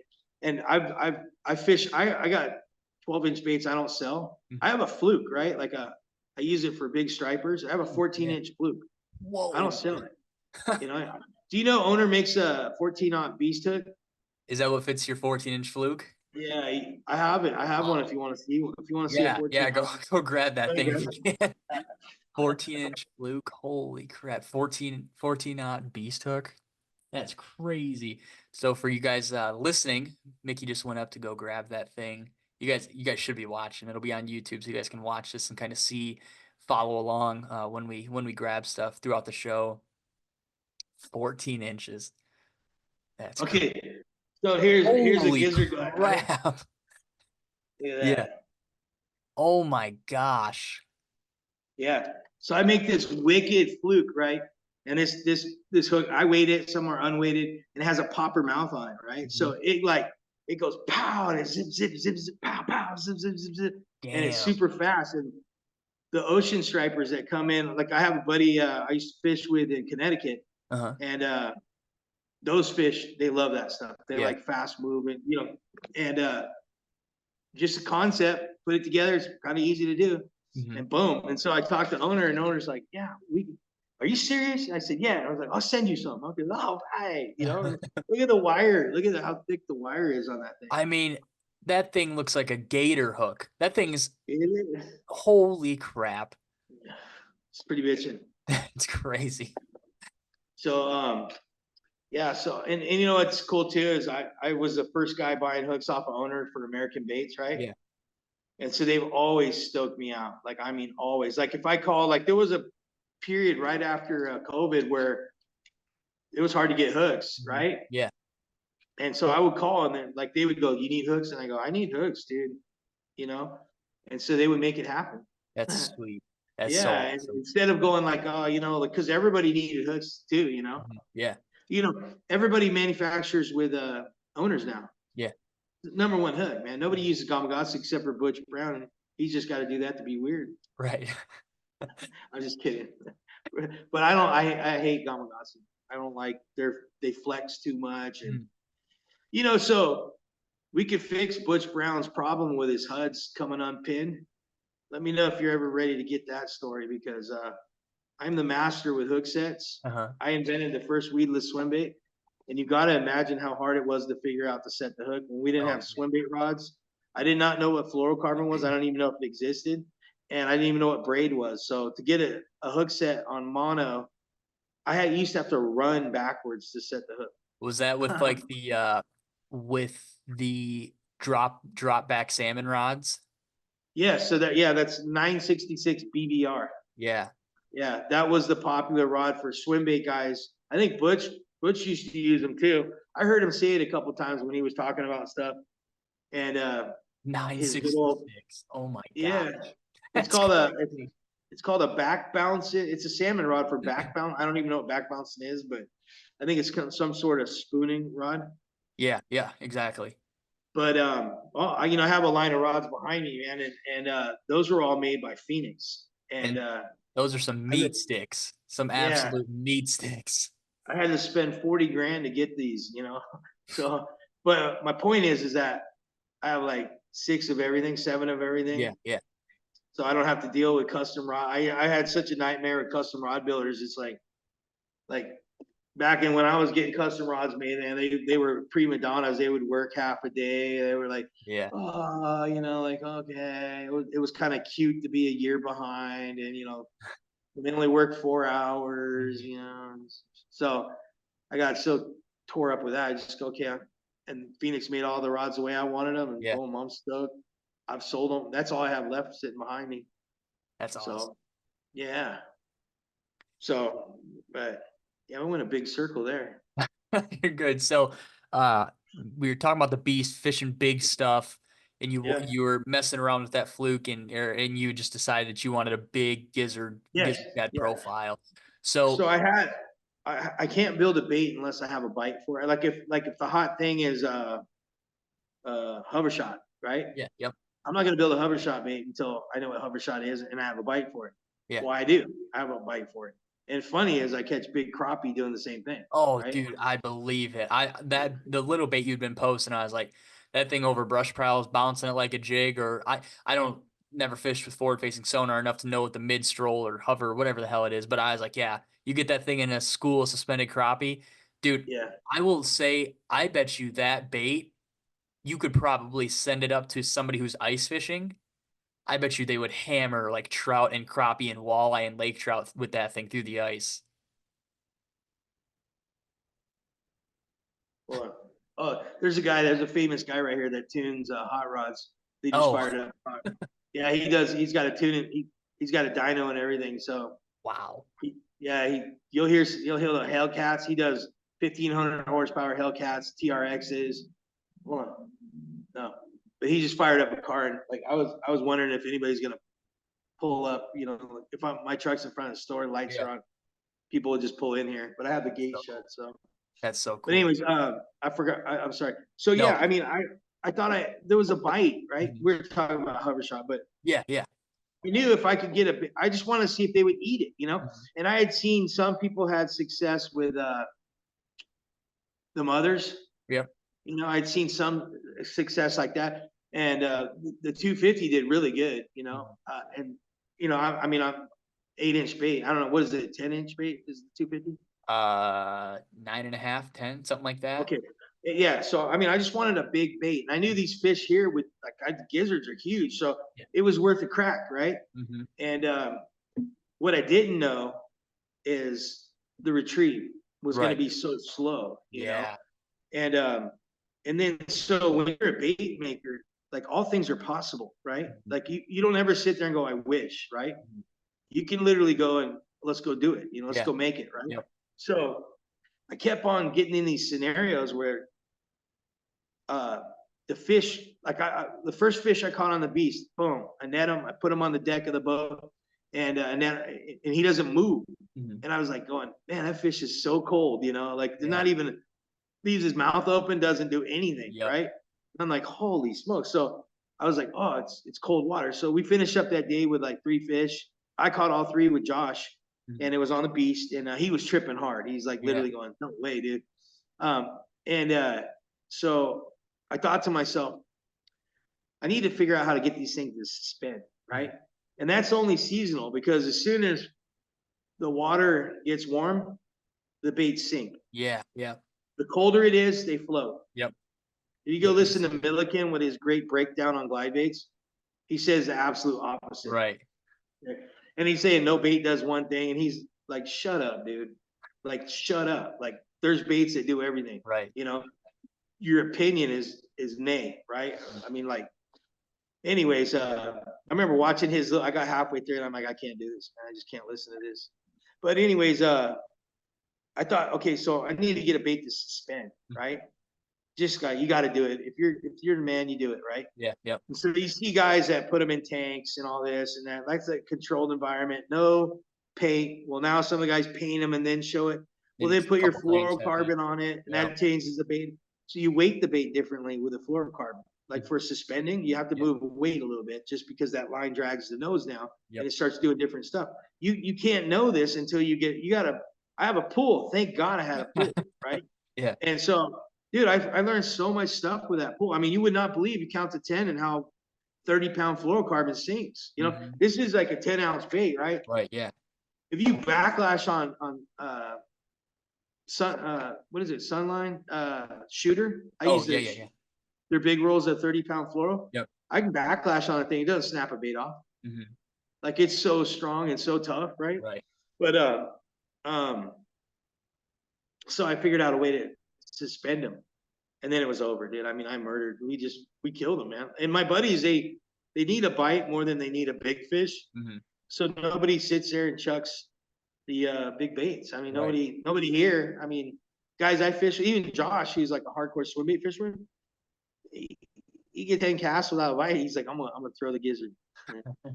You know, or if we're desperate, we throw a rising sun. Yeah. Yeah. Seriously. Like if you see me throwing a rising sun, it's rough, man. It's tough. Yeah. It's rough, dude. But again, so I'm always looking for the scenario of like what catches big fish, Mhm. right?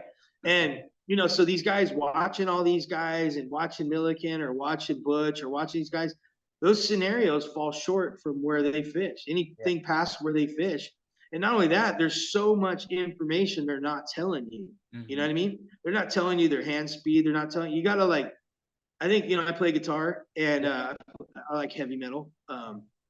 And it's more important to watch the picking hand than it is the fret hand, Yeah. because like guys will not only they pick in with a pick, but they'll use their fingers to pick too, Yeah. and they get 3 extra sounds out of one movement where you thought like how How the what heck's he doing that with one yeah, pick? yeah. Yeah. Slow it down and you can see them go pink, and but so I think so what's out there to see right now isn't like like it's not, it doesn't explain anything. Like, oh yeah, that's a good bait, right? In anybody's hands. Like, I mean, Lee I say if you put a bait in his hand and he goes and smokes them, you can't say it's a great bait. Right. You Yeah. cannot. It's something he clicked with and he had confidence in and he just let it fly. Right. He's a But those guys, there's levels. I mean, those guys are freaks. You know, these pros, dude. I mean, I have a new admiration for them because before I used to think they were Jersey jockeys, you know, like all Yeah, these yeah, names and you know, you could never get me to fish a tournament because either I'm gonna fight somebody or I'm gonna freaking flip out, right? yeah, I just can't do the pressure fishing thing, yeah. right? And these guys are, dude, not their boat driving skills are insane Mm-hmm. first, but to see the pros getting on swim baits is tickling. Now we had back in the day, like Aaron Martin's won Clear Lake on my mission fish, Yeah, and then quite a few big things have happened with my baits, you know, tournament wise. yeah, And I don't promote it and all that. I stay out of that, right? It's not my job is bait making, not tournament stuff, right? And the best thing you do is shut your mouth and stay out of the way. right, yeah. And that's what I've done for 24 years. I've never burnt anybody's bite. I've never given up any information. I just stay out of it. It's like one of my mottos. Just like I don't handle any of the money. I don't touch Yeah, any of the yeah, money that yeah. comes through the company, you know. But to go to I built a big bait to go explore. And I can only tell you about this bait, and Mhm. I can only tell you how to get bit on Right. it. Bless you. And for bass, it's only been one way. Right. So, and it's slow, and it's the stupidest thing. But you got to understand, if I bomb this out as far as I can, Mhm. let it settle, and I just go like this on a 6-to-1 with 30-pound fluorocarbon, Yeah. all the way back, it does this. A nice, it can't even make it up. It's so clean and so crisp. Mhm. All the way back, it just does a nice little, like 2 foot, like 3 foot as far out as you can. And Yeah. it ends up being a foot closer to the boat. And when you get bit, it's like just all of a sudden, bang, out of nowhere. Yeah. No rhyme or reason. Mhm. It just finally passed them or they finally jumped it. That's it. That's like, I've never gotten bit on this bait moving it fast.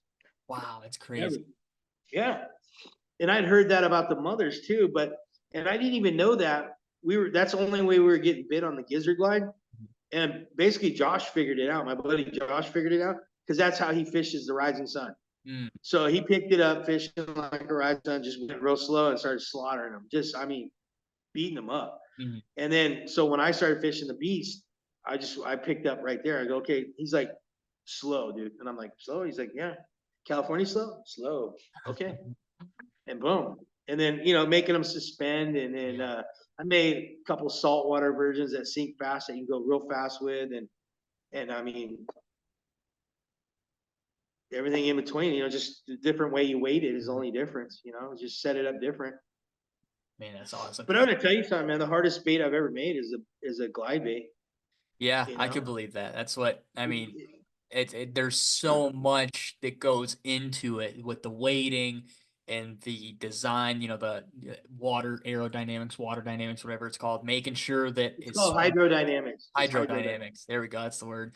Just making sure that it swims right, that it doesn't, you know, go crazy. I mean, everybody Yeah, says, you know, you have these guys who make wake baits and they're like, oh, I'm gonna make a glide bait, and you know, you talk to them in private and they're like, I don't know what I'm doing. Like I've been yeah, working on this thing for 5 months and I can't figure it out. Like, how yeah. does this work?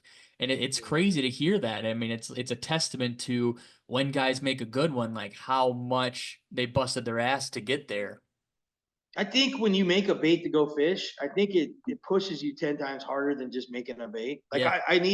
I really had to have this bait to go. I needed to know what this was and what it meant, you know. And I pushed it as hard as I could.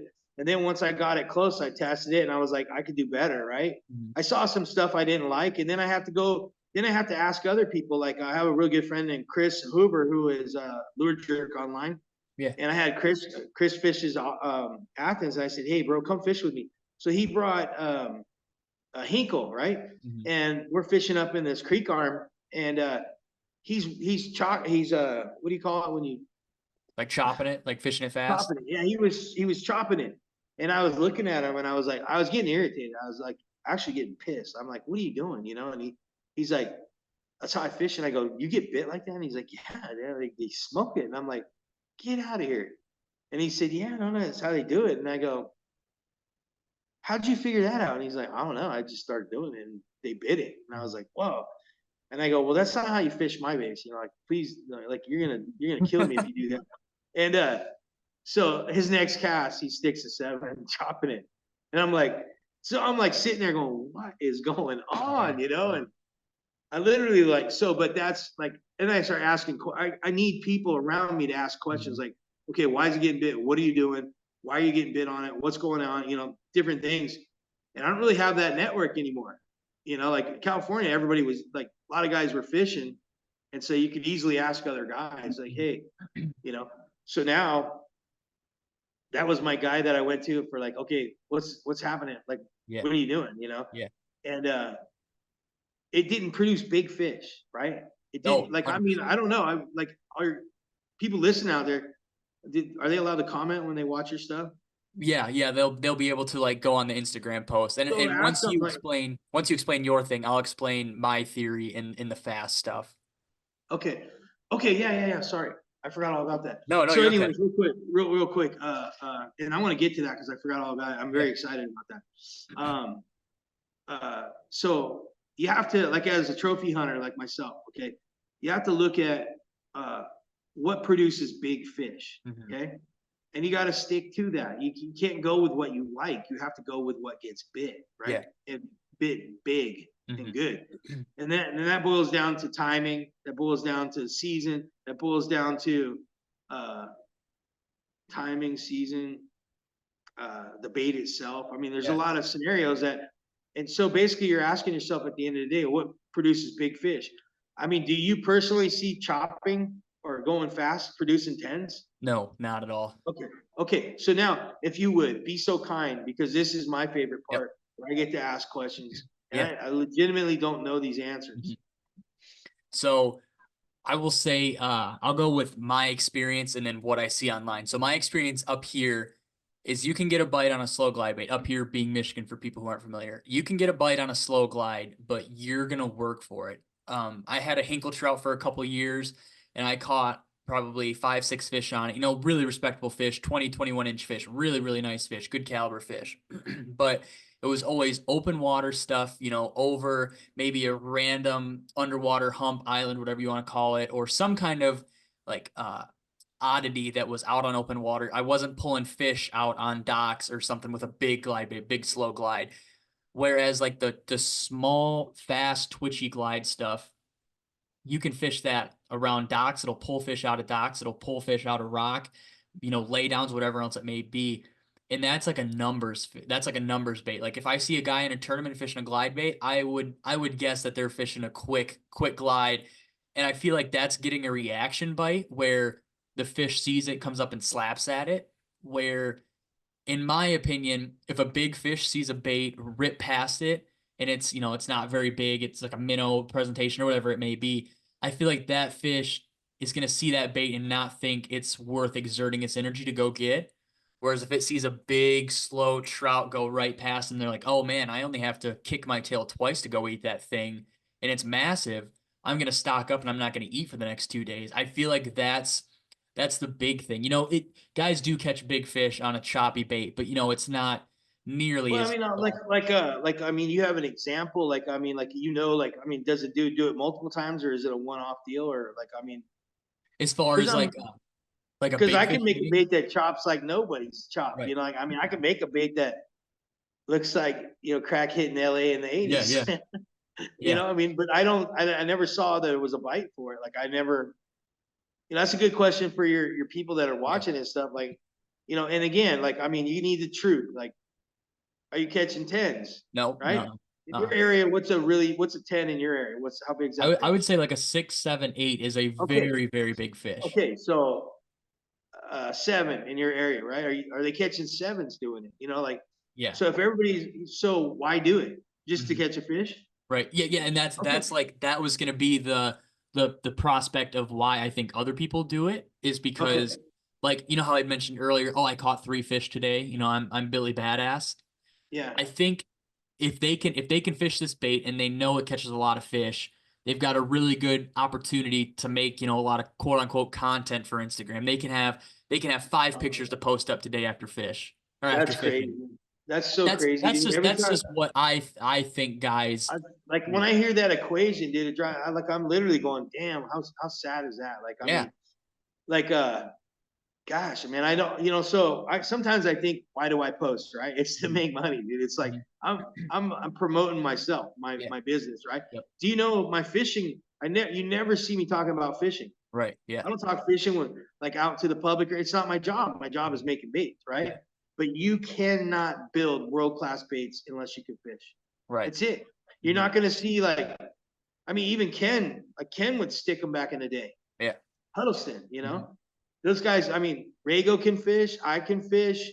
Matt Lewis can't fish to save his life. He's a bed fisherman. He is. He'll tell you.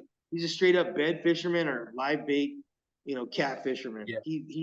He came on the scene trying to make bed baits, and hasn't done anything since then. But you look at the guys. I don't know these guys now, and I mean, I don't see any of them slaying fish. There's never been a guy that fished with me. Like some guys will say, when my guys post up videos or pictures and stuff, yeah, Nicky can't fish. And like, there's never been a guy that's fished with me that said I can't fish. Right. Never. Yeah. Yeah. You know what I mean? There's never been a guy that knew me that would say, yeah, I bowed up on Mickey and he tucked his tail. Mm-hmm. It's not even in my DNA, bro. You push forward, I push forward. Yeah. Like I'm not like I got hands, man. And the same thing with fishing. I can fish, right? Yeah. I'm not out here. It's kind of like I can fish, man. And so in order to build baits, I mean, the only thing that encourages me to build baits, I'm not building baits so somebody can go, hey, you're blah blah blah, right? Because I don't even do shows. I don't even like, I don't go in any of that stuff because I sit in my own store, and sell my own baits, and then everything else I sell on the internet, and I can't even keep up with what I got. Why would I do a show? Right. Yeah. But I feel like now that the years have gone by, I've lost connection with my customer, or the swim bait guy. I have my local guys, but they're pretty much what they've learned most of their stuff from me, right? Not to toot my own horn, but they weren't swim bait educated when I met them. Yeah. They weren't like in California, you could find a decent conversation with other guys that swim bait. Yeah. Yeah. Out here, it's like, and again, you're talking about hitting docks and all that stuff, dude. I don't ever do that. Yeah. I'm sure I'm looking for schools. I'm looking for big rogue fish because where I came from, the really big fish, they didn't even come out until night. They wouldn't even crystal clear water. Yeah, we talked about that. Yeah. They wouldn't even show themselves until it was dark. Mm-hmm. And I stroked them, dude. I stroked them. And the same thing with Castaic. I went to the lower lagoon Castaic and stroked them, man. Beat their butts, dude. Mm-hmm. It was retarded. Yeah. So what I'm saying with all this stuff here is like, the less educated the customer, right? Mm-hmm. The easier it is to just load them up with junk. Yeah, 100%. And look, I don't really collect anything, but if I like something, I buy it in like pairs of 4. Yeah. Like rods, I mean, I get sketched if I don't have enough rods. In my reels, I have 4 of every reel. Mm-hmm. Like each model I have 4 of, and I do a lot of that. Like baits, I have to have the same thing. I have to, like, otherwise I start shorting out. And there's guys that collect baits, and I understand that just to look at them and stare at them, they're neat. I understand. Like these are all my wife's collection here. I don't know if you can see it, but yeah, you got a whole I got pile all these baits sitting in front of me, and that's all from. I pulled it out of my wife's. Like my wife has all these boxes. I just went in there and went. I know where the gizzard. I know where all the glide bait boxes are. I just went in there and raided it. She wasn't home, so. But I'll make sure I get them back. But now I think I'm in trouble for taking her baits, but that's why I got distracted. But anyways, I just don't think there's I really don't feel, and I don't know because I don't spend time in your world or that world. I don't know, like, so if something doesn't produce big fish, I'm not interested. No, yeah, 100%.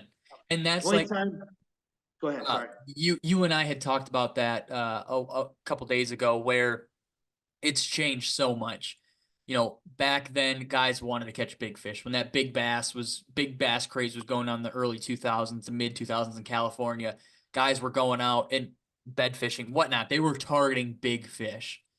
And now, I've told you, like with social media and stuff, it's like, okay, I could go out and I could catch 1 big fish in 3 weeks, or I could go out and catch 25 2.5 to 4 pound fish, and people are going to think it's super cool because I caught a bunch of fish. And that's, I'm not saying that's what swim bait fishing is now, but it's definitely leaning a little bit more towards that.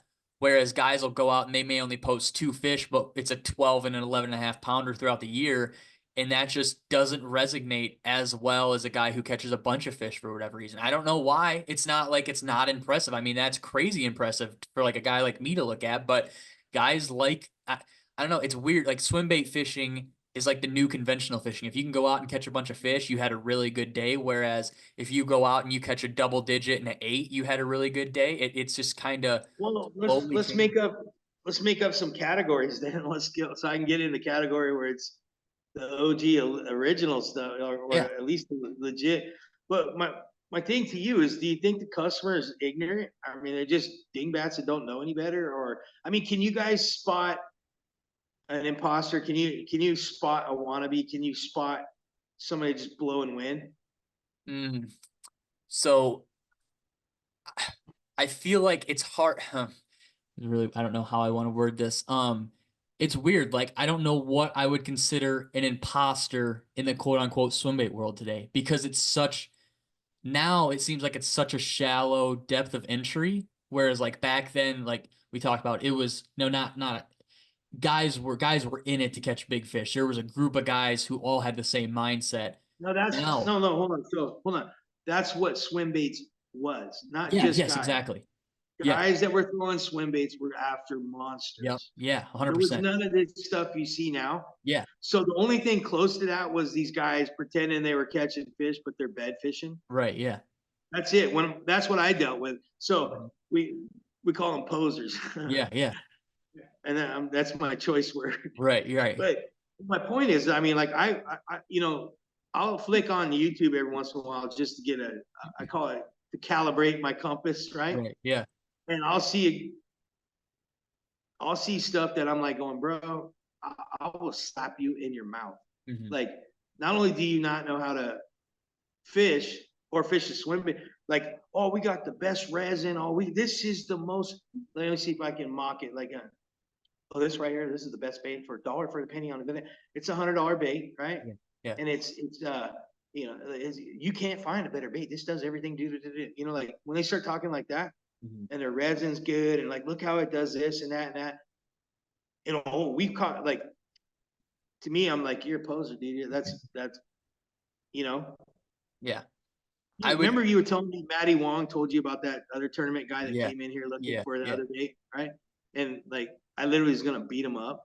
Like I thought he thought he was funny. Like pranking Every you. once in a while Yeah. I get a weirdo that thinks they're funny, right? Yeah. And Yeah. I literally stood up and walked around the counter, and I come up to him. I go, "Are you playing with me or what?" And he's like, "No, I'm serious." And I'm like, "How serious?" And he's literally like going. I go, "Because you're pissing me off, dude." And he's like, "No, dude. Like, do you guys have these baits?" And I'm like, "Why would I have those baits?" And he doesn't know. He's like he's thinking this is just a swim bait shop because he don't know nothing about swim baits, Right. right? Yeah. Like, and I'm thinking to myself, and then I thought Maddie set him up, and I was gonna like, I was mad at Maddie, and I was like, "Did you ever do that again?" He's like, "No, I didn't even say nothing. The guy was fishing." So, but anyways, God bless that guy. He was a super cool guy, honestly. And I didn't even want to sell him a bait. I went to my house and got him a bait. Right. Like I went in my boat, went to my house and grabbed one out of my boat and came back and sold it to him. Made him watch my store while I did it.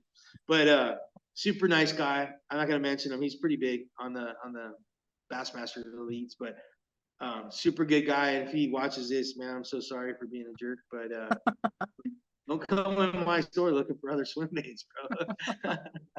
Oh, So, that's anyways, like I sometimes wonder, like these guys, they like the stuff they get away with is incredible, man. Like, how hard I work to keep a good reputation and to yeah. make good stuff and to keep, you know, as legit as I can, like Mhm. as legit as possible. Like I've never used live bait.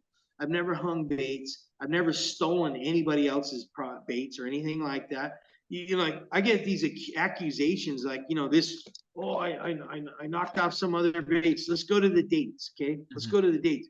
This bait is literally from 2004, Yeah. okay? Yeah. So anybody I've knocked off, like, what are you talking about, Hmm. right? And you can tell I'm not an internet guy, right? I'm not a Yeah. computer guy. Yeah. Okay? Is that crystal clear? Yeah. Yeah. Yeah. I know. Okay. We've Okay. talked enough the last So couple of days that I okay. know. So anything that existed out there in shiny, fizzly stuff, Yeah. Yeah. I didn't know. I Mhm. legitimately didn't know. Yeah. Okay, I didn't like in that. So, oh, it pre-existed. Like that's just trying to take my clout, just trying to Yeah. steal it from me. And like Right. I said, when people copy other people, they have to have an excuse. Hmm. Oh, you can only make a fish so many ways. Right. Really? Somebody can only make your mom so many different ways, right? You forgot a finger on your list of no live bait, no copy, and no sponsored ads on Instagram. Yeah. That was the other one you forgot. I Oh was yeah, waiting for you to say sponsored that ads. Yeah, one. yeah, yeah. No, and the other one is the 3D printers, man. All these little goons running over. Hey, the 3D printers are exceptional, man. Those guys do a great job. But Mhm. if you can't carve your own bait and like set your own bait up, Yeah. they're like you need counseling, man. You're gay. You're just gay. Like, Um, to round you're, back to the question of like, how do you see poser or whatever else it may be? I feel like if they're new to the swim bait world, they've got a whole bunch of baits, a whole peg wall full of baits. They've got the nicest rods, nicest reels. I feel like that's somebody who got into it and they just bought everything because they thought that was going to make them catch big fish or whatever else it may be. They get in that mindset, oh, this is what Butch Brown was fishing with his setup for the 250. That's what I need to go out and buy to catch all these big fish. And I don't know if poser's the right word, but that I don't happens know to your a lot of people. terminology though. That's my terminology. Poser is somebody appearing to be something. Oh yeah, yeah. I would say that. Yeah. Okay, that's what poser means. So it's derogatory because it sucks being called a poser, Right, but right, yeah. it's about as Um, legit as the terminology can get. right. Imposter, Right, yeah, imposter. there How you about go. The last question I had for you, and then you can ask me a couple if you have any. What's like we talked about your paint. We talked about how you literally relocated for your paint because it's such a big process. What's your favorite bait out of the glides to paint? Do you like the Beast because it's so much canvas you can work with and you can fit no, a I lot of like I detail like on it?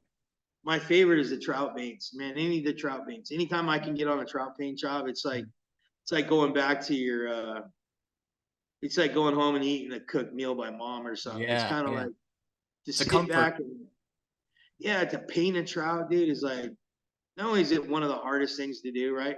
My favorite painter in the industry is a hog hunter guy, Yeah. Ed Smith. Uh, I just don't understand why everything he makes looks like a HUD, or what. I don't know what happened there or why it went that way. He's an insane carver. He's insane with his uh, uh, his end product. Like when he hands you something that's really not really really nice, his paint jobs are insane. Dude. Yeah. Like I mean that's the thing. Like now I'm getting into soft baits. When I think about competition, that's who I think about. Right. Like, and Yeah. I can do it. I mean, I can raise to any height I want to, right? Hmm.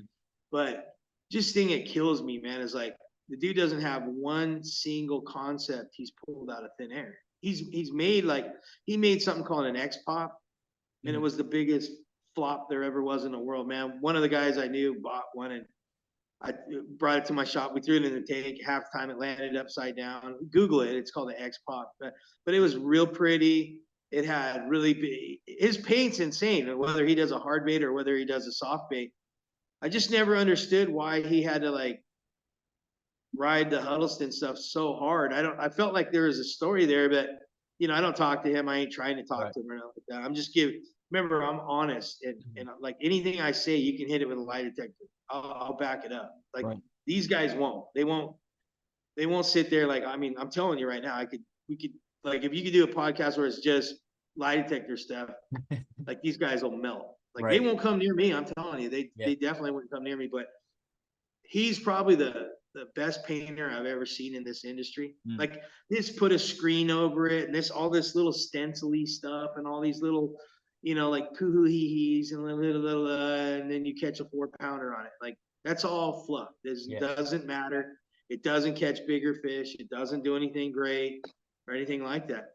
But this guy from Ed Smith, from his carvings to the functions Hmm. to everything he does is like so clean and so crisp and so Yeah. pretty. I just don't like literally. I mean, I really wish he would make something that's all him. Like, Hmm. but I don't know. Maybe him and Ken Huddleston used to be buddies. Okay, Right. I don't know if they something went like they were doing something together and it went wrong. I don't know the story, but if there's, I would like to know that that's the story. Like him and Ken were buddies, and he showed Ken something, or Ken, like I just would hate to think. From what I understand, he was a pro staffer Mm. back in the day, and it just went for like all, next thing he does, he pops up with Yeah. his version of a HUD, right? Right. So I always thought that that's as skanky as it gets. I mean, like, Mhm. it's pathetic, especially, so here's where I go with this. Okay, uh, the Mona Lisa painting. Yeah. Yep. I think there's at least one or two guys that almost pulled it off as a fraud, like they Oh, painted yeah. it. Yeah. So you ask yourself, it's one of the most magnificent paint jobs there ever was in the world. Okay, in Hmm. history. Hmm. Okay, and just think, a guy developed skills to copy that at the highest. It took like somebody that was alive when the picture was done to say no, that's fake. I Yeah. don't know Yeah. what they do to Right. figure it out, but he almost pulled off a forgery, right? Yeah. And then you think like this. I think like this. Okay, so that guy used all that talent, all that skill to just be a leech, Copy. right? Yeah. Yeah. Okay, and then I think of, like, to me, it's kind of like when a chick pads her bra, Yeah. and then one day you're standing there, you're like, where did it go? What Yeah. happened? You Yeah. know, or a fake Rolex, Right. Yeah. right? Yeah. If you got a buddy that wears a fake Rolex, it's like, it's the cheesiest thing you ever saw in your life. It's Mhm. disgusting, right? It's gross, right? But you asked me about paint, and I like that guy's he's my favorite painter, right? A lot of people comment on my paint and stuff like that. And there's guys better, but this stuff these guys are doing now, like, first of all, everybody's doing it. They buy the stencils, make the stencils, they screen it, they put this here, they do that. Soon as somebody finds a new color, everybody's doing videos with that same color. Oh, we got chrome now. Ooh, here's all the chrome, and like, I mean, it's for what? Yeah. Like, so it's just a bunch of. It's kind of like the airplane's crashing, and you stand in the aisle and you go like this. Right. Yeah. You're still gonna die, fool. Right. Oh So, man. all right, man. My question time now, There boy. we go. Yeah. Okay, so trying to get in the mind of a youngster. Okay, how old are you? 23. Freshly 23. Yeah, you're 1 year older than my youngest kid. Okay, so what's cool now? Like, what's cool? The choppy glides, man. Like I said, I'm not. like, You're getting what'd you say? punched in the stomach, bro. Yeah, man, that's what, like, I will say soft baits for whatever reason, Yeah. guys can have no confidence in soft baits. They talk about Oh, yeah. I can't catch fish on a 68 HUD, and I'm like, it's a 6-inch bait. You can catch fish on a 7, 8-inch glide. Why can't you do it on a soft bait? And for whatever reason, I don't know what it is, but guys just have no confidence. But don't mind you, they'll buy 45 soft baits. They just say they don't have any confidence in it. Huh. And that it's Now let me just ask so you weird. something. Is that your circle, or is that a No, no, broad that's view? like that. If you post it online, there's a lot of people who have no confidence in a soft bait, and that's like Really? it's kind of a. I mean, it's kind of like a group fear. Like it's like a lot of people for some reason just have no confidence in a soft bait. Do you know how many Rising Suns I sell, dude? Oh, a lot. I can imagine. A ton, dude. I mean, enough not to make baits for 5 months, Right? Yeah. right? So, but what I'm saying is like, I mean, this isn't true in my spectrum. Like, what Mhm. what I see, right, from Yeah. my angle, that's not true. But I'm going by what you're saying from what you see on the internet, where you hang out, people you talk to, what you look at. They don't like this. They're not cool with soft baits. Yeah, like guys will say, I've fished a HUD for 3 weeks and I've never even had a sniff on it. And that Okay. blows my mind. I just don't Okay. understand. I don't know if they're not presenting it right, if they're whatever else it may be. It Are blows my you? mind. And like they have no problems going out and catching them on an 8-inch glide bait, but an 8-inch fast twitch glide bait where they're not slow rolling it. They just have to worry about putting in real inputs and where they're going to put the next cast. So I don't know if it's just a fishing slow mentality just isn't with people that they can't wrap their mind around. I don't know. I look at it and it's like fishing a big Kitech.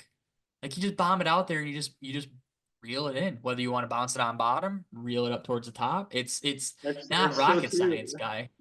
That's so true, but you just made it so dirty. Well, yeah, okay. I didn't mean it's just like fishing a guy tech, but I mean it's just to bomb it out No, there and it is bounce though. it It back, and is. it's yeah. I mean That's it's not dude. That's rocket so science. awesome. That's so awesome. That's probably the best thing I've heard in the last couple of years, man. No, seriously. I mean, that's like an analogy, dude. And it's like I'm like going, no, he didn't, but yes, he did. And I mean like I don't know. It's cool to fish glide baits now, and but it's not like guys just put it two sheets to the wind to be like a quote unquote well-rounded swim bait guy. Like they might love. Well, that's the other thing. It's really cool to catch fish on a wake bait, but they won't even bother with glides. Like guys will fish two, 3-piece wake baits, and you're like, hey, do you know, I'm selling, like if it's your buddy, say my buddy's really big in wake baits. I'm like, hey, I'm selling this 7-inch, chop glide. Do you want it? Oh my gosh, no, I don't know how to fish a glide bait. And it's like, dude, it the famous thing that's kind of said is fishing a glide bait fast is like fishing a jerk bait. You bomb it out there, bam, bam, 1, 2. Wait a It second, is. 1, 2, 3, 1, 2, 1, 1, 1, 2. It's like it's crazy, and that's I refer to it like that a lot. Like fishing certain glide baits, I'm like, well, So here's where I'm tickled, right? I'm yeah, interrupting now. Okay. yeah, no, you're good. So what I'm tickled at is that there's a whole chunk of people out there that haven't been playing with soft baits. Yeah, yeah, Okay. So guess what that leaves? So when I do baits and stuff like that, I always look for gaps. yeah, That's a gap. yeah. It's So weird. instead of like cringing from it, I embrace it and go, okay. So there's two things. So I think I can build. So can you explain what a really good chopping glide bait does? Um, so I feel like it barely has, trying to think here, has like no head movement. It just pivots. Are you familiar? Okay, so you and I were talking Japanese bass fishing the other day. You know, like dead walking, how dead walking's super huge over Yeah, there? so Dylan from Oklahoma, he turned me on to that. I made a Yeah. bait for that. I made a bait that.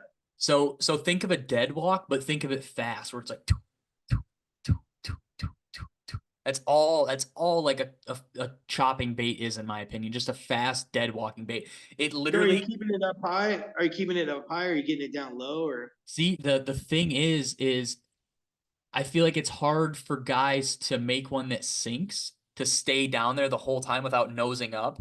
But again, you're fishing it so fast. I don't think certain fit like spotted bass or mean mouths or even smallmouth or even just crazy largemouth. I don't think that they care what that bait's doing. They just see that thing shooting and they're just like they turn on it, and they just come up and smack it. And I will say I've noticed you can catch them a lot with just two hooks, but like my smallmouth fishing out on the Great Lakes, I've noticed they come up and smack it and they headshot it, and those baits don't. I mean, they're not getting any hooks. So what I had started to do is I'd run a little number two treble hook on the line tie, like a depths 250 and stuff on the line tie, so that fish would come up and they'd smack it and they'd at least get that hook to hook them for a second at least. interesting, man. Is that because the baits are too big, or just the good ones are bigger? Or See, I don't know, like the fish, like when I watch Marshall's fish down there, like on his videos, those fish come up and they get a whole mouthful, and it seems like the yeah, fish up here, for whatever reason, they're almost hit like that first hit yeah, is to yeah. like No, stun the bait. so my buddy I fish with on these big baits, he puts smaller hooks on them, Mhm. and I won't do that, man. I sell these with 3-eye Yeah, owners on yeah, them, light wires, and that's all I do, man. I don't have any problems, but he swears by it. He sat there and stroked them in front of me, and I was yeah, like, dang. And there's another funny. He was chopping the beast, man. He's sitting there chopping it, and I was like, but that's what it took to get bit. And I was like, yeah, there's no way, dude. There's yeah. no way. You know, it opened my eyes. So I'll tell you what, man. I think I'm gonna make some. I think I'll make some workhorse that are directed towards chopping. Man, I think if you did that, like guys would buy them. And okay, so you remember if you make them, you have to have in mind they're not like we talked about. They're not going to go out and catch 10, 12 pounders. But No, I don't care you, about that. yeah, I care about the goal, which is to get something that could chop really fast. Like yeah, I mean, and I or mean you just will do get. crazy stuff. I'll send you some videos on Instagram tonight of some videos of baits Okay, chopping. that's what I was gonna ask you next. Show me Yeah, some videos of what it looks like in the water, yeah. and then let me go. I'll So get so it. you know how like you can burn a multi-joint and it's just it's like a tight Yeah. S curve. You That's know who almost invented like, that? what'd you say? You know who invented that? Did you invent I invented that. it? So Yeah. so like that's like these guys are fishing, like some guys present these glide baits in these videos so fast that that's what they're swimming like. Like that. Yeah, there's certain fish like spots, like so Yeah. all these like smallies and spots, they're the meanest little boogers there ever were, okay? Yeah. And then there's all different kinds of attitudes, okay, with the different kind of fish, right? Mhm. Some fish act like this, some fish act like that, da da da da.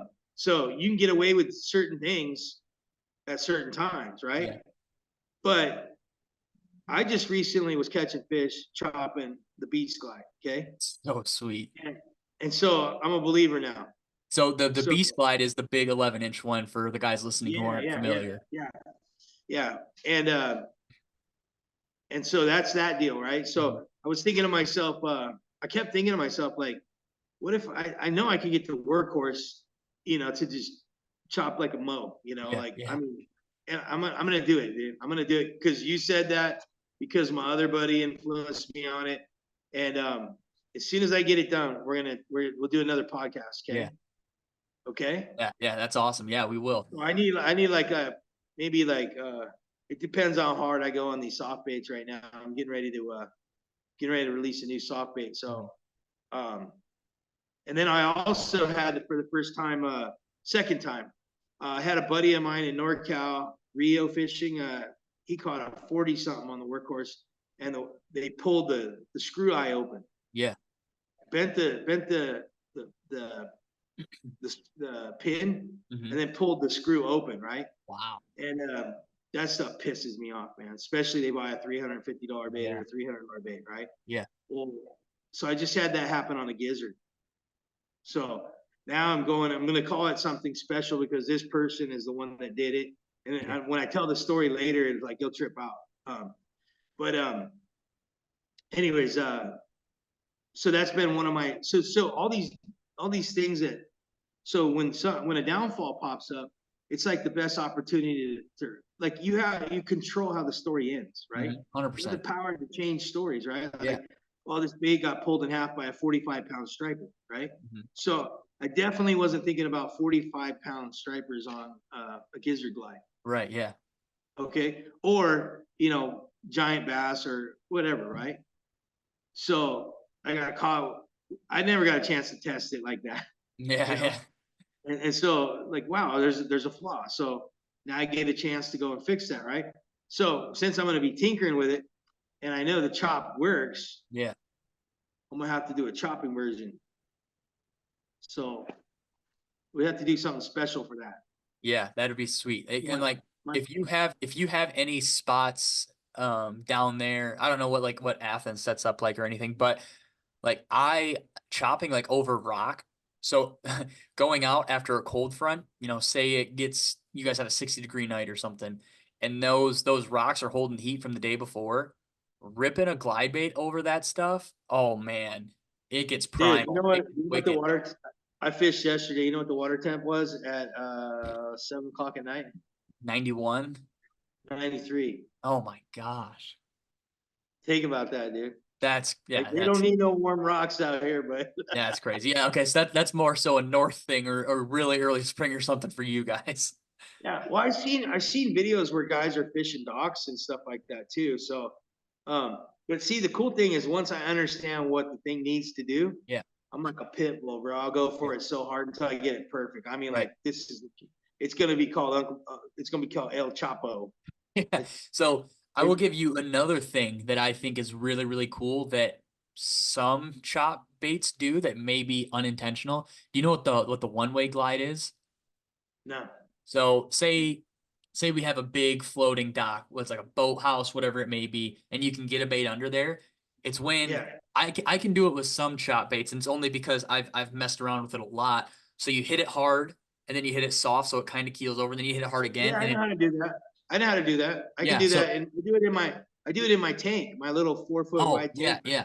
If you can get a chop bait to do that, so if you say we bomb, 100-foot cast and we get it 10 feet under that dock, between getting that bait to where it's never been seen before by those fish, on top of Yeah. just that super erratic Yeah. motion, I feel like Yeah. you can hammer fish doing that. Okay, man. Well, that's a task.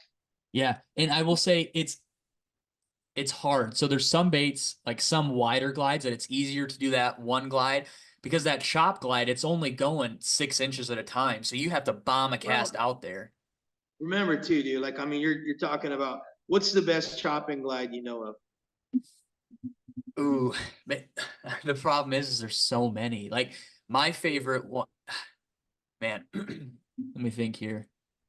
My favorite one right now, it's a production bait out of Spain. It's called that Glideway 176 from Okay. Swim Bait Republic, and it's they've got two little lead slots, so they sell it with lead strips, so it's a floater, kind of suspending, slow sink, and then fast sink, and that's the bait that is kind of I can fish it slow, I can fish it fast, but you can chop it, and it's got a lot of the chopping baits that How I come know you're of. not? How come you're not on this DRT wagon? I like their baits, but I don't outside of dead walking the TK and then fishing the K9, I don't. I mean, I'll fish their stuff, but it's just a tool. I don't really feel like it's really hard for me to run across the bait that I'm like live or die for. I'm gonna die on this rock. I'm gonna come on the podcast and I'm gonna talk about it. There's one bait and it's the trout bait from Fish Everything that I really like to catch a crap ton of fish on it. And that's like the only bait I've ever found to be the bait that I feel like everybody should have. Because outside of that, there's so many baits out there that do so many different things. And like who's to say that me talking about this Glideway 176 is even going to translate to what your fish are doing on fork? Like I don't want to say this bait Well, is I'm the not bait. worried about that. See, I'm not worried about that because I'm not like I'm not gonna fish like that. No, That's no, not no. my But what style. I'm saying is like I don't want to influence somebody based off of my bite. Like I just want to tell you about my Well, experience.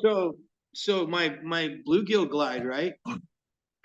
That's what I do with the bluegill glide. But I don't have to chop it. I just burn it. I just go 1, 2, 3 and Yeah. pause. One pause. 1, 2, 3 Mhm. pause, and then it burns and pause, burns pause. Yeah. So it's real choppy on the burn. Mhm. So nobody, I don't know if you know, but nobody has a bluegill glide that'll go like 3 feet left, 3 feet right. Yeah. Yeah. For some reason, the way the profile of the bait makes it short and choppy. Mhm. So I don't know of any, I haven't scoped it out or not, Right. but when I made my bait, it did what I wanted to do. And that Yeah. was, I could make them suspend all day long, right? Uh-huh. And when you reel it, it goes down anyways. So I would work that thing up under lily pads and out of lily pads, in lily pads, out of lily Yeah. pads, Yeah. and kind of go in there, freak out and run Yep. Yep. and get smoked. And Mhm. it's like a one time a year bite, Yeah. it was like summer. Mhm. And lure jerk, Chris Hoover is the one that showed me that bite. Mm. Like he was telling me I'm killing him on the bluegill, and I'm like, there's no way, dude, I can't get bit on that thing, Yeah. And he's like, come over here. So I went over where he was. He's like, you know what? Just let me put, because he had like a duck boat and I have a big bass boat. Yeah. He's Yeah. like, let me put my boat on the trailer and I'll jump in with you. And I'm like, yeah. So we went and dude put on a clinic, Yeah. bro. I I remember we mean, talked about that. absolute clinic. And so I was like, no way. So, but it's a niche thing, Mhm. and being that bait so small and so bluegillish, and it took me like at least 4 years to get it where it was. Yeah. Like it wasn't like what I wanted. Like it wasn't like I didn't feel like I was able to translate what I wanted into it. Right. So I feel like I need to work on it a little bit more. Mhm. But that's to be said. But anyways, yeah, if you could show me video of one of those baits doing what it's doing, like I'd like to take a crack at it, man. Like Yeah. my version, like I'm just gonna take an existing bait. I Mhm. think I know what I need to do. Like should be pretty easy. Yeah. I think I Uh, could probably tell you what you needed to do. well, I'm not. I'm one of those guys that like if I see it, it works better. Yeah. I do Yeah. better if I can see something. Yeah. So if you could show me a video, Well, I will uh, say at any chop bait, if you say you open up your buddy's tackle box and you see all these glide baits, if you pick one up, you know it's a chop glide because it's going to sit there like this on the hinge. Sits oh, on a really fold it over. 90-degree angle. Not Yeah, 90 yeah, degrees, no, but I already knew that. I already knew that part. I mean, I got that concept right. just basically from the DRTs and the other stuff. You Mhm. could tell. I could tell. I'm a bait maker. I could Yeah, tell yeah, what's going. exactly. But you stay in the heads. You stay in the way it moves. It's basically moving without moving the head. Yeah, I Like mean, the and head's if staying here and the body's going like this. yeah, I mean sometimes like some baits will they'll have a little bit of head hunt, so it'll kind of like slap almost. Yeah. But there's like you're never it's never like a head hunting, like the head is leading the way. It's always the back end is doing all the talking and the head's just You attached gotta to the show me line. a video. You guys, so like when people talk colors, I'm an artist, right? Oh yeah, Like yeah. if you say colors, like There's you'll way give too me many a head colors. Yeah. because you can't translate properly, right? Yeah, yeah. And then like what you're saying right now, the verbiage, the terminology isn't working for me. Like I Mhm. don't get it. Like Right, yeah. I don't get what you're saying. I know what chopping is, and I mean, I forced myself to watch a couple times, but like if it's legit, dude, then I'll be stoked to make something, man. But Yeah. uh let's just stop there, dude. Like, I mean, because otherwise you're gonna like I'm crazy. So you fill my head up, man. I'll be losing sleep, man. Like, imagine if you can make whatever you want, right? Yeah, yeah, exactly. And then you're an adult, you can do whatever Mhm. you want. Yeah. So it gets pretty rough, you know. Yeah. So But that's perfect. let's leave that right there. I still Yeah. have a lot more questions, so I'm gonna catch up with you on the next one. Yeah.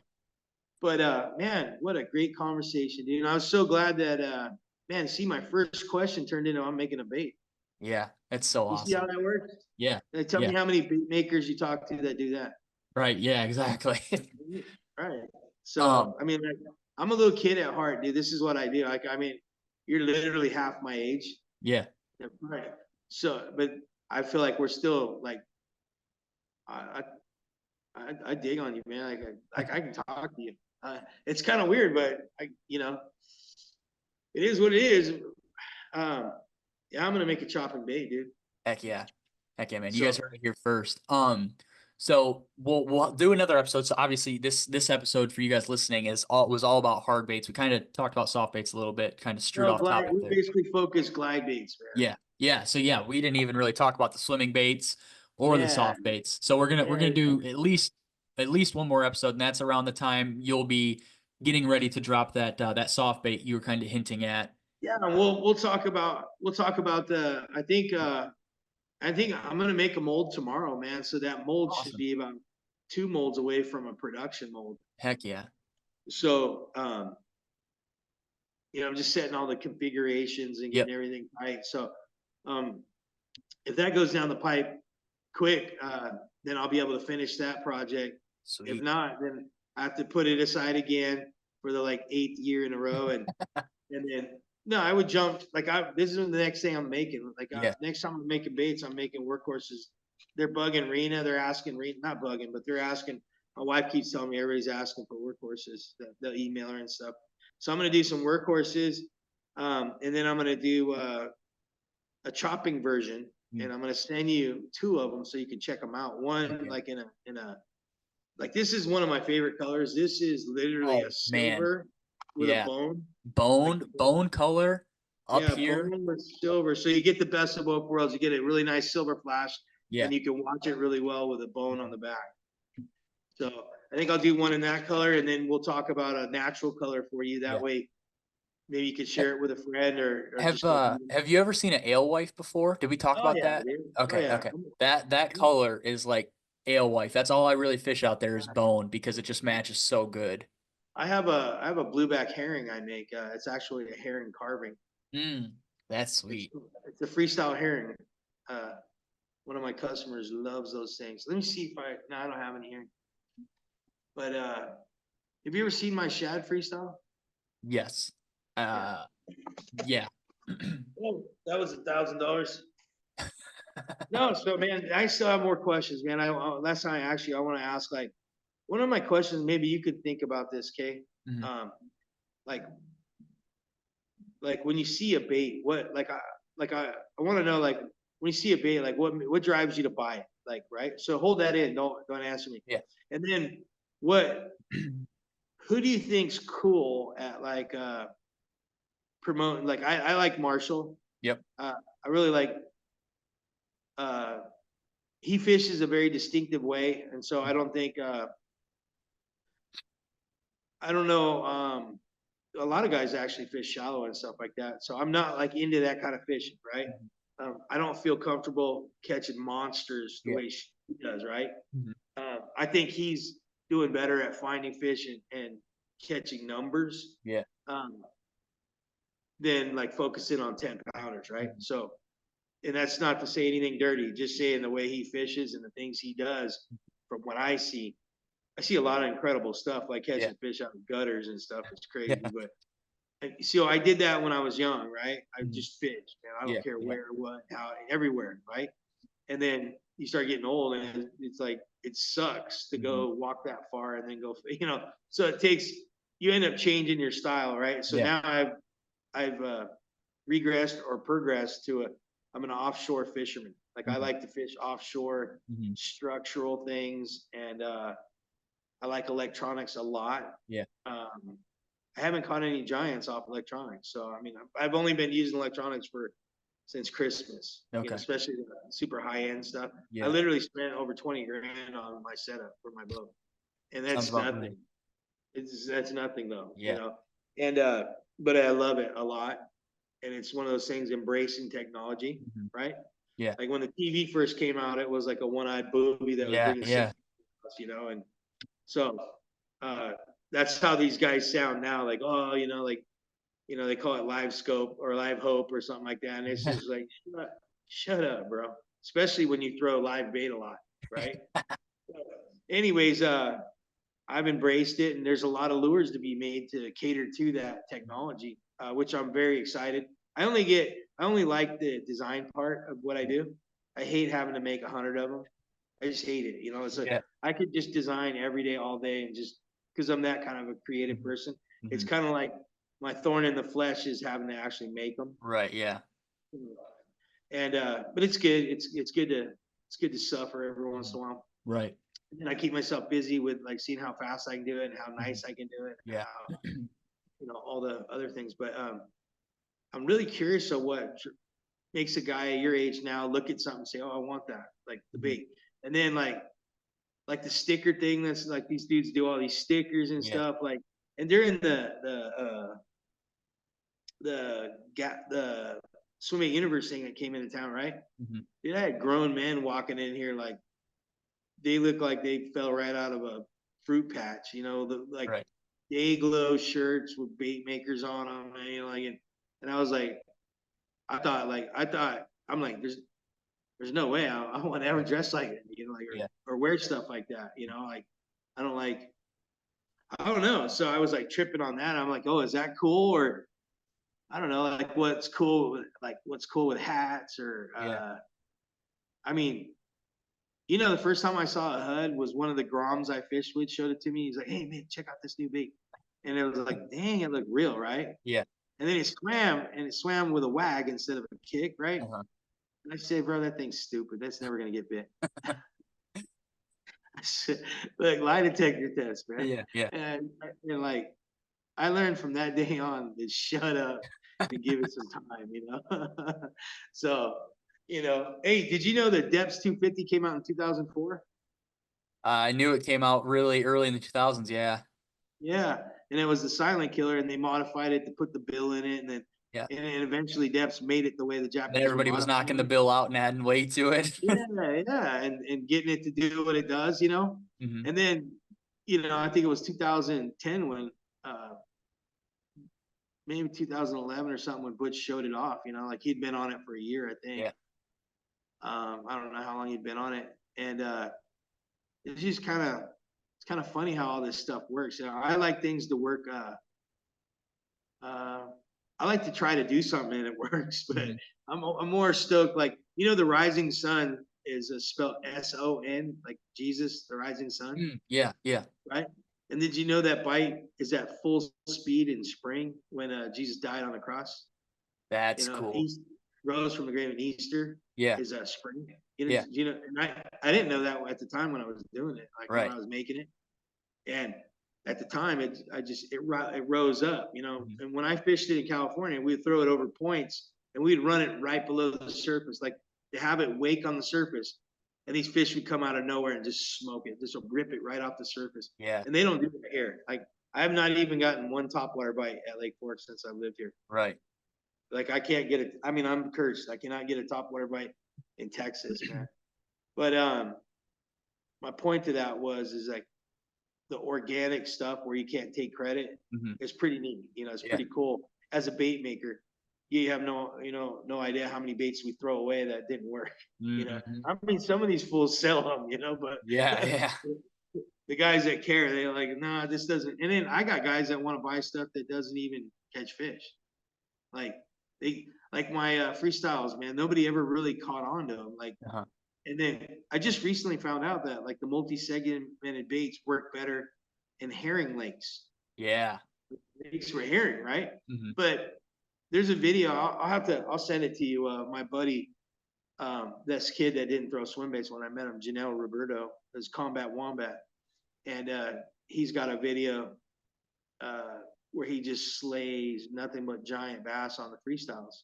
And we had a bitch and bite, and I don't know why it never translated into everybody getting on a bitch and bite, but I guess the Devs 250 sat around since '04. Had to sit in the locker room for 8 years. I don't know. So, but anyways, my man, it was a pleasure. It was really, really fun for me to Yeah. talk. And hopefully your guys get something out of it, or hopefully the swim bait guys get something out of it. Yeah. And I really appreciate it. It was a pleasure. And it's pretty much the only podcast I'll go on. I So appreciate it, man. I will it'll be say, cool enough. so I think maybe Marshall and I talked about it on a podcast, but last April when the show was going on, the Somebody Universe show was going on, Marshall had texted me. He's like, "Oh, dude, our hotel room was right down the road from Mickey's store," and I was like, "Oh man, this was right around the time I was reading Sal Belly. You know, Mickey. They talk Mickey up in Sal Belly. They tell you who Mickey is and what he's about, and so that was my only I guess idea when we were going into the store, and I was like, oh man, for you guys who don't know, I got a kind of goofy mustache and long hair, and I'm walking in with Marshall, who's also kind of a goofy guy, and I was like, oh man, well, yeah, yeah, we'll see. We'll be like, we'll see how this goes, and Marshall on the way there is like, oh dude, last time I was in here, Mickey loved me, we talked, we talk, oh, whatever. All right, well, okay, this is on good faith that he's not going to make fun of me or anything or call me out on anything, and so we go in the store and. I mean, man, we sat in there and we talked to you for about an hour. There was a guy trying to check out, and the guy who was at the store with you, we were like, okay, well, you check that guy out. I'm gonna go take the guys out to the boat and show them some stuff. And man, we were there for about, probably 2 hours, and I was just like, man, this guy is awesome. And that was at the point in time I was wearing big scales and tails shirt, and you're like, you were sitting up on the boat, and I was kind of a couple steps away, and you're like, do you know those guys? I'm like, oh yeah, why? What do you think of them? I just wanted to feel it out before you said anything. You're like, oh, they're doing something cool, whatever. I'm like, okay, yeah, I'm the guy behind that. You're like, oh yeah, heck yeah, man, you do a good show. I'll come on anytime, whatever, let me know. And I waited for the longest time. I'm like, I don't want to seem like I'm bugging him trying to get him on or whatever else it may be. And so I waited till about 2 weeks ago. I'm like, I'm just gonna message Mickey. He may have forgotten. He may say, screw this kid, whatever else it may be. And I hit him up, and you're like, yeah, man, I'll come on. And I was just like, oh, this is gonna be a good episode. I'm excited to hear what you got to say and hear what you want to talk about. So I appreciate it, man. Likewise, dude. You're a good dude, man. Honestly, you're a good dude. If there's anything I can help, or it's like a piece of history right here. Yeah. It's locked in. There's no, I don't do magazine interviews. I don't Yeah. do none of that stuff. And this is the first time I've talked out loud since Southern Trout Eaters. Yeah. So and unfortunately, like if you let enough people talk, they can talk at any, with social media and things the way they are, people can turn things into anything they want. So I have this great club called the I Hate Mickey Club, and Are you the they president? get to, yeah, I'm president, yeah, and they get to say whatever they want to say unchecked, uh, so I pretty much have this thing in front of me that's not Yeah. even me, Right. that people go by because they read internet or Yep. whatever. But I haven't met or ever talked to 99% of those guys, and any of the guys that have a problem with me is probably because they said something stupid. And yeah, I'm not gonna. I don't take crap from anybody, or like I don't expect anybody to. Yeah. So when 24 years later, you pissed off some people. Mhm. Nobody's super nice for 24 years all the time. Right. There's dirty stories everywhere, but I make it easy for them to hate. You know, I'll add to it. And, especially I get hate just for making fun of guys that make baits in China or do New 3D sponsored printed ads. sponsored ads or catch 2 to 4 pounders off of beds. And so I make it easy on them to hate, but actually pretty legit. So Yeah. For the anyway, people who aren't familiar, what's the website they can go pick up some baits, and what's the Instagram? it's 316 Lure on Instagram, 316 Lure on Facebook, and 316lurecompany.com on the internet. And there's a lot of YouTube stuff on my baits. Go watch videos on baits. Don't just buy stuff. I get so tired of guys, and you think it's opposite. I don't need to sell baits like just to sell baits. If you buy a bait and you whack fish on it, I make so much money from that like, because 5 of your buddies are gonna buy them, and like there's somebody there to tell them how to do it and show them how to fish it. It works so good, you know. It's just so I really hope that here's my ending. I really hope that we're going into hard times, guys. And really hope that everybody tightens their belts up, you know. And I'm not really worried about selling baits. I never sell baits at Christmas or Easter. I especially Christmas, because guys are crazy enough to spend their kids' money is on baits and stuff. And I'm blessed, man. I mean, I can make as much money as I want, and I save it very well. So, but I am looking forward to making some choppers, man. So I'm excited. thank you so much, Adrian. It was fun, dude. It was actual fun talking to you, and I got so many questions. Like, we'll hit them next time. Yeah. And thank you, man. It's like give an old dog a reach around, man. Good stuff, man. I'm just like you, dude. I'm still 24 inside. Just the Yeah. numbers are backwards, and I love swimming. Heck yeah, man. I will say, if you guys are familiar, the one video you need to check out of Mickey's, I watched it the other night, is the Wake Junior video. It's from 14 years ago. You're bombing it out there. You're talking about how to fish it. You get about 10 reel chops in, and that fish comes up and smacks that bait. And you're like, I don't know what else you guys need to see, because I just caught a fish doing exactly what I told you to. It's a badass video. That's a I super. coined that phrase. It just add water. Yeah, exactly. Hey, but you know what too is go look at the dates on those. That's like when these guys are talking about walking a waking bait, like Mhm. walking them and chugging them and Yeah. stuff like that. That was my MO. That's because the lake I fished, they would not eat a moving bait. They would only eat a stop and a start. Mhm. And some of these lakes, top water bite is going to be a stop and a start, and some of Yeah. them be just a straight wake. Mhm. And every lake's different. And so I built baits that do everything. Yep. Everything. So, but anyways, man, I'm gonna skip out of here. Adrian, thank you so much, brother. Yes, thank you, Mickey. I want to thank Mickey for coming on. We'll have at least 1 or 2 more shows coming out in the next We'll couple have many months. more, brother. We'll have many Awesome, more. awesome. So I want to thank you guys for listening. I want to thank Mickey for coming on. We will talk to you guys next time. See you guys.